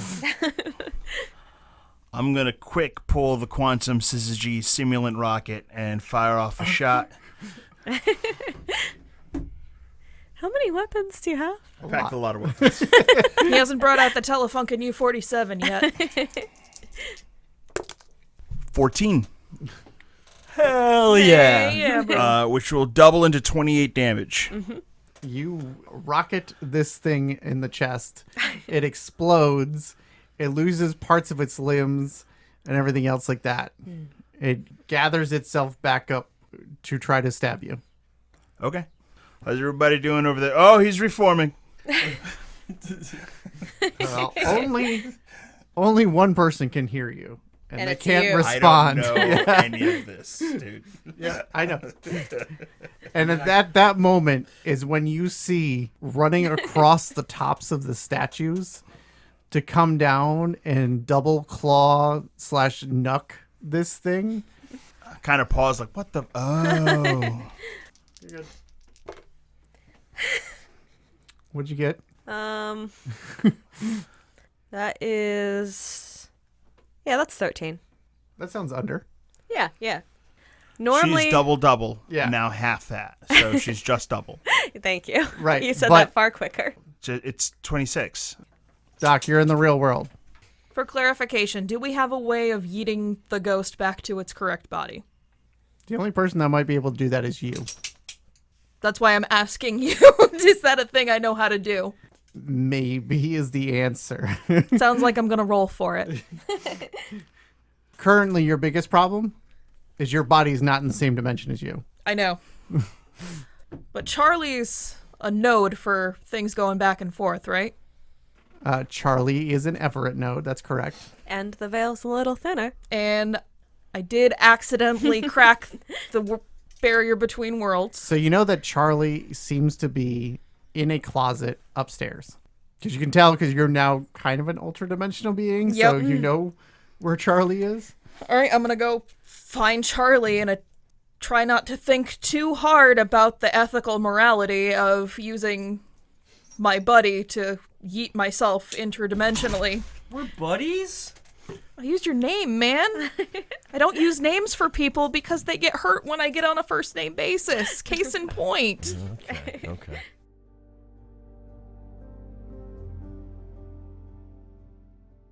Give me a power roll. It is a 9, which is under a 13. So what is happening is you actually lose access to your equipment that is attached to your body for the most part. So you're using this based off your, psychic impression upon the prime world. So you're kind of just screaming into his brain to try to get your point across as best you can by focusing your psychic will upon him. Charlie. He doesn't seem to be responding to his name from you. Mr. Venkmen. Okay, now Charlie, that seems familiar. Yeah. Buddy, I need you to let me through. Okay. My parts are on the wrong sides. I think you can help me through. Can you help me through, buddy? Give me a second. Al, yeah, on the Everett phone. Al, start her reintegration sequence. Hey, puppy, what's up? What do you need me to do? How do I do this? The doctor's reintegration sequence started on her machine. 69420. 69420 is her code. Nah, you kidding. Yeah, I get her. Al, Yo, you're up. no enemies in view? I mean, there's a werewolf on one of the other enemies. So yes? Yeah, she got that. I will crouch down over the doctor, punch in 69420, and attempt to send her on her way. Erica, roll me reintegration again. 9. Balls. I'm an Everett node. Oh, nope, that's an attack fail. That's an attack failure. Non-resident manifestation. That means it worked. Does it? 'Cause That's what got me out before. I'm thinking. Hold on. Your body takes 8 damage. Okay. It's not close to you though. You You feel it. It's downstairs. Charlie Venkmen, you're a good man. And she will get downstairs to her body. How much resilience you got left there, Charlie? 2. Take a point. What? What? As her screaming into your brain. Wait, take a point of damage? Or Yeah. Ugh. Down to 1. Can I get back in my body? But not yet. Vanessa, you rip and tear. 6. Doubled to 12, put You- simply. Holding it up by one hand, you rip it in half, chucking it into the void. The creepy biochemical, engineering that makes up the supports for my structure is just glinting in the light as I shred this thing. Now there's no more monsters. That we can see. Al, what are you doing? Rocket launcher goes over my back. Vanessa, how you doing over there? Vanessa. She doesn't at first look at you, and then she looks up at you. It's not Vanessa. God damn it. All right, who's conscious? Anybody. Seems to be no response. Anyone conscious? Can I get to my body to him You can yelling on it like You can get to your body. Make me a power roll. For fuck's sake. 9, Ooh. which is Yeah, same. That's been a theme for you tonight. How much resilience you got left there, Chief? I have 20 left. Okay. I want you to take 3 more resilience as you try to forcibly reintegrate with your body. Okay. The word is painful. As you're trying to psychically overlay into your abandoned body. As Dr. Lazarus begins the process, she just starts to feel all the grief and the pain of Ezra's death as her mind settles into the space without all the defenses that she normally keeps up. She doesn't sleep, so she doesn't have to do this whole bullshit as much. She feels the pain where she put her implants in with limited anesthesia so she could make sure she was doing it right. And she feels her stomach gripping as, she hasn't eaten enough and is just too depressed to give a shit about it most of the time. And she kind of sits up with a, I hear you. Can you read me? You can't hear him. Okay. Well, then it was a hallucination. Having been loosely aware of where Charlie was, she starts running up the stairs again to find him. Al, You. you have a very pissed off werewolf in front of you. Does it look like it's trying to attack me? It probably will soon, yeah. Those fucking AIs, man.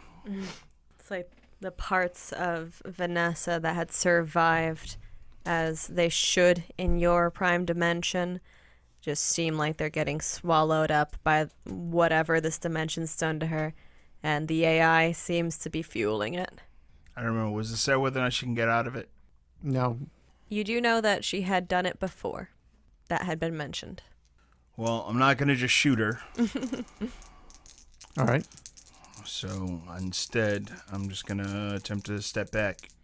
Give her a few minutes. See how she feels. 12. You're trying to, hide yourself among the statues? No, I was reintegrating. Oh, you're reintegrating. Okay. Bad transfer. Your UDE reintegrates with your original body, but it is not a smooth process. Pick 2. Painful, slow, or incomplete. Painful and incomplete. All right. You immediately transfer out of the process, and it is like your nerves are on fire. You come across screaming against your own will back on the roof. Nah, probably not. Let me roll. In a bathroom. In the living room. Sounds good. Can I do basic first aid on this guy? Sure. Or attempt? You can stop the bleeding. Correct. Okay. He stabilizes. Anybody here? Hello. Mr. Martinez, we're down here. Where's here? I think it's a closet. She throws the door open and starts banging on the door. All right, I'm going to head over. What's going on that side? AI bullshit. Tony's in charge? That's what it looks like. I stepped away to give her some room. Probably the best thing you could have done. All right. Pop open the rocket launcher and start reloading it. Dr. Lazarus goes and stands near Al, probably leans against something. The places around her implants where they're embedded into her scalp and neck are starting to bleed. She either doesn't notice or doesn't care. If you want to get your son out, I'm going to try and help you get your son out. You hurt. And you can see it now. Nothing different than before. Yeah, I want to do this the right way, you know? I want you to do it the right way. I want you to have the reunion I'm not going to get. What happened? I have some of her memories. That's why there's chip fuckery on the scans.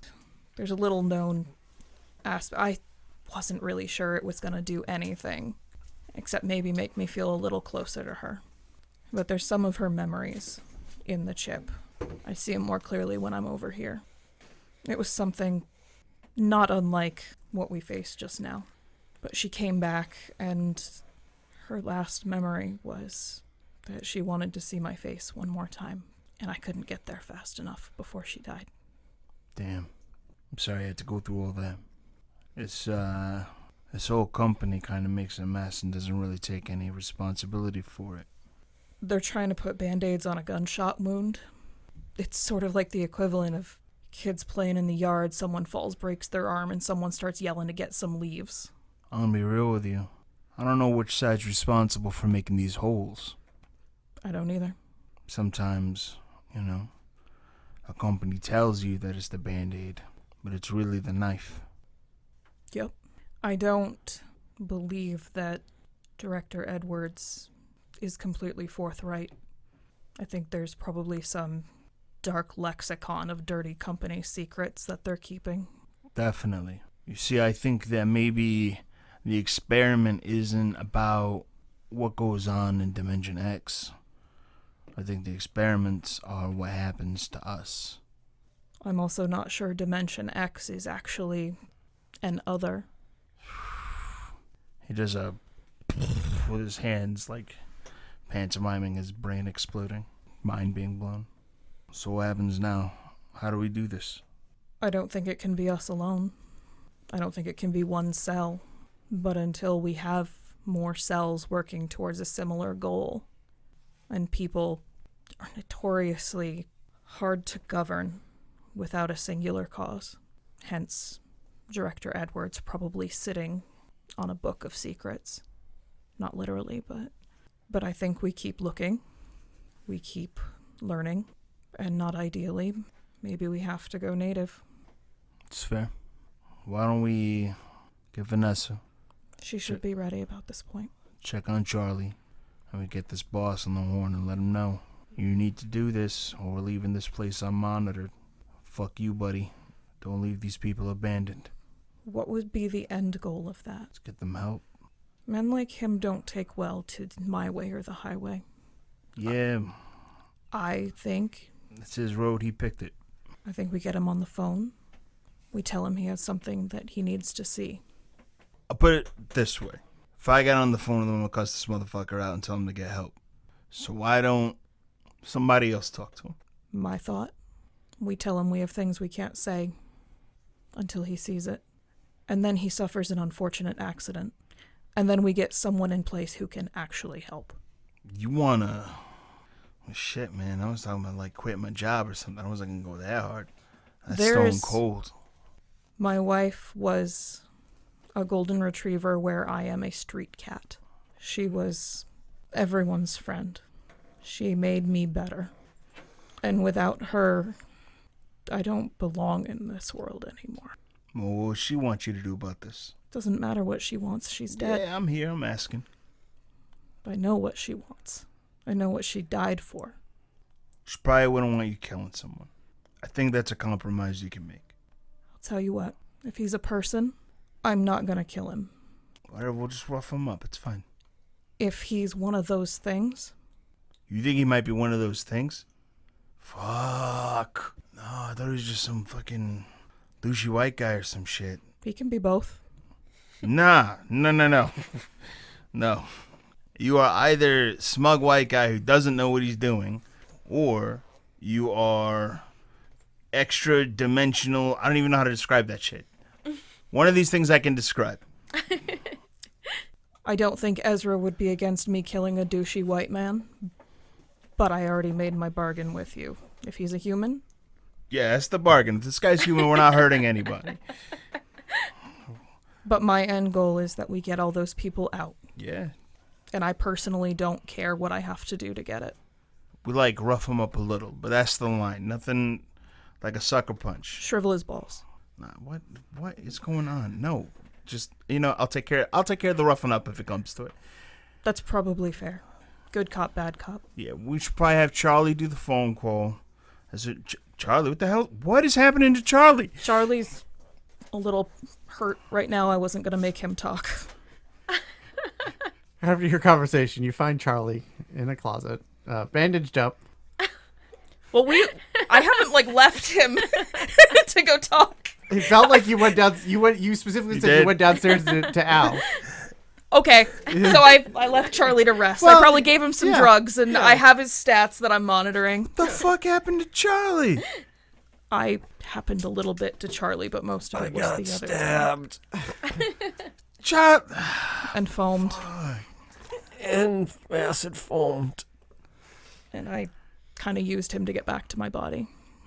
My head hurts. I'm sorry. My stab wounds hurt. Hold on, let me get my go bag. I go to the front and pick up my go bag, unzip it. I take out some bananas. I head over. I'm like, hey man, get some potassium. And I'll peel it for him. So about I'm allergic. No, I'm kidding. so a number of minutes later, let's put it that way. Vanessa, you come to. Rebecca, you have to roll a d6. Just roll it. 5. You are not possessed by your AI. If I come to and regain control of my body, I feel Tony settle back into the mechanisms and let me have my reign. And I discover I'm alone in this place. So I'm still on the alternate dimension side, correct? Yes. All right, looking around, what do I see? Do I see hints that my friends are not here? Has anything changed? Have I eviscerated something? Anything? What's up? There's not much left here. You're far away. You're in the statue room. That becomes clear. And you don't see anybody. And you're kind of just out around the edges somewhere. All right. Well, I don't have a phone that works across the dimensional border. So I'm going to go to the coordinates of where I know respond back to the house. I'll try and come across. All right. Reintegrate. 5. Well, shit. You reintegrate normally. What? Okay. That sounds ominous as hell, but I don't have reason to know that. So Yeah, you reintegrate normally with no pain or anything else.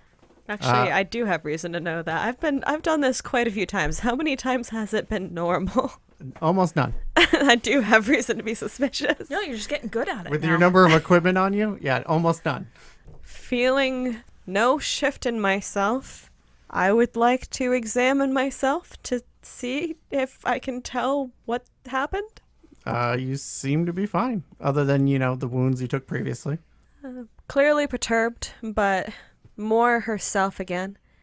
She now looks more like a person, even if she is a twisted version of the woman she used to be. And suspicious as she is, she's here to try to meet up with her friends, so she looks for the truck that Warren would have been in.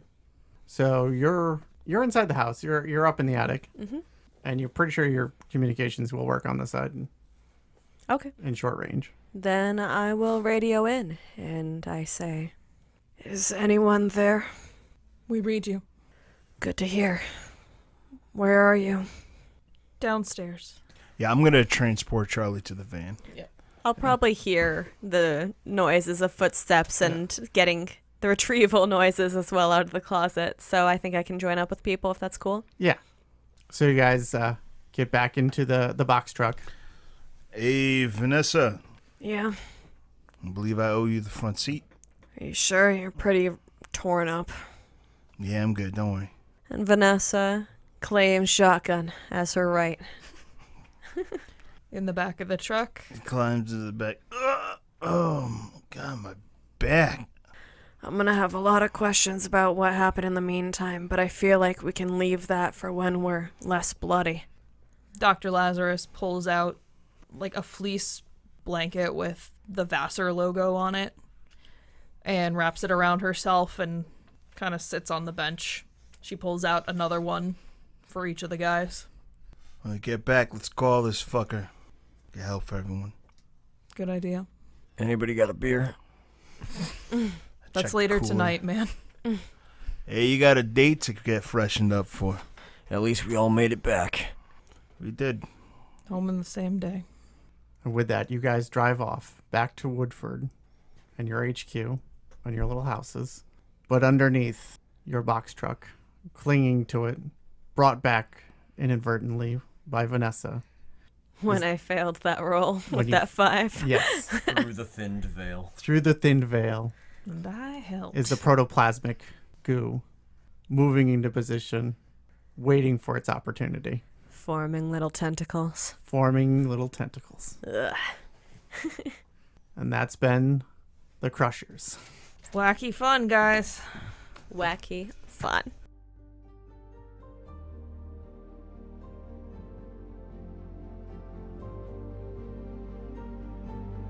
When we're not phasing between dimensions, Path of Night is usually a Vampire the Masquerade podcast set in the world of darkness.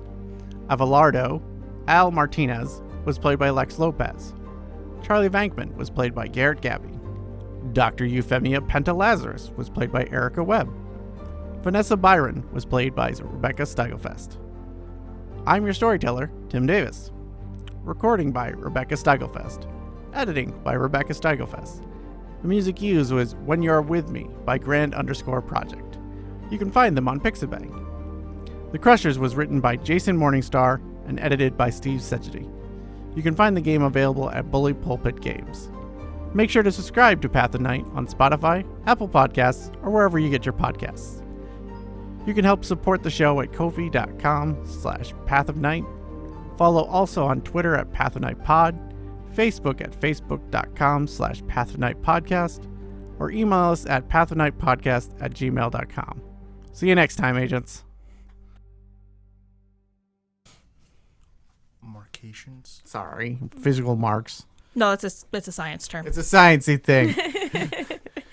It's a numbers game. I got caught up, okay? Look, it's a proven fact that the more syllables a word is, the smarter it is. Mm-hmm. The smarterer. Yep, it's Yeah. smarterer. Smartations. Yep. I'm using that. Smart expectation. Smart expectations. Smart, Al has none smartations. smart twisms. Smart wisdoms.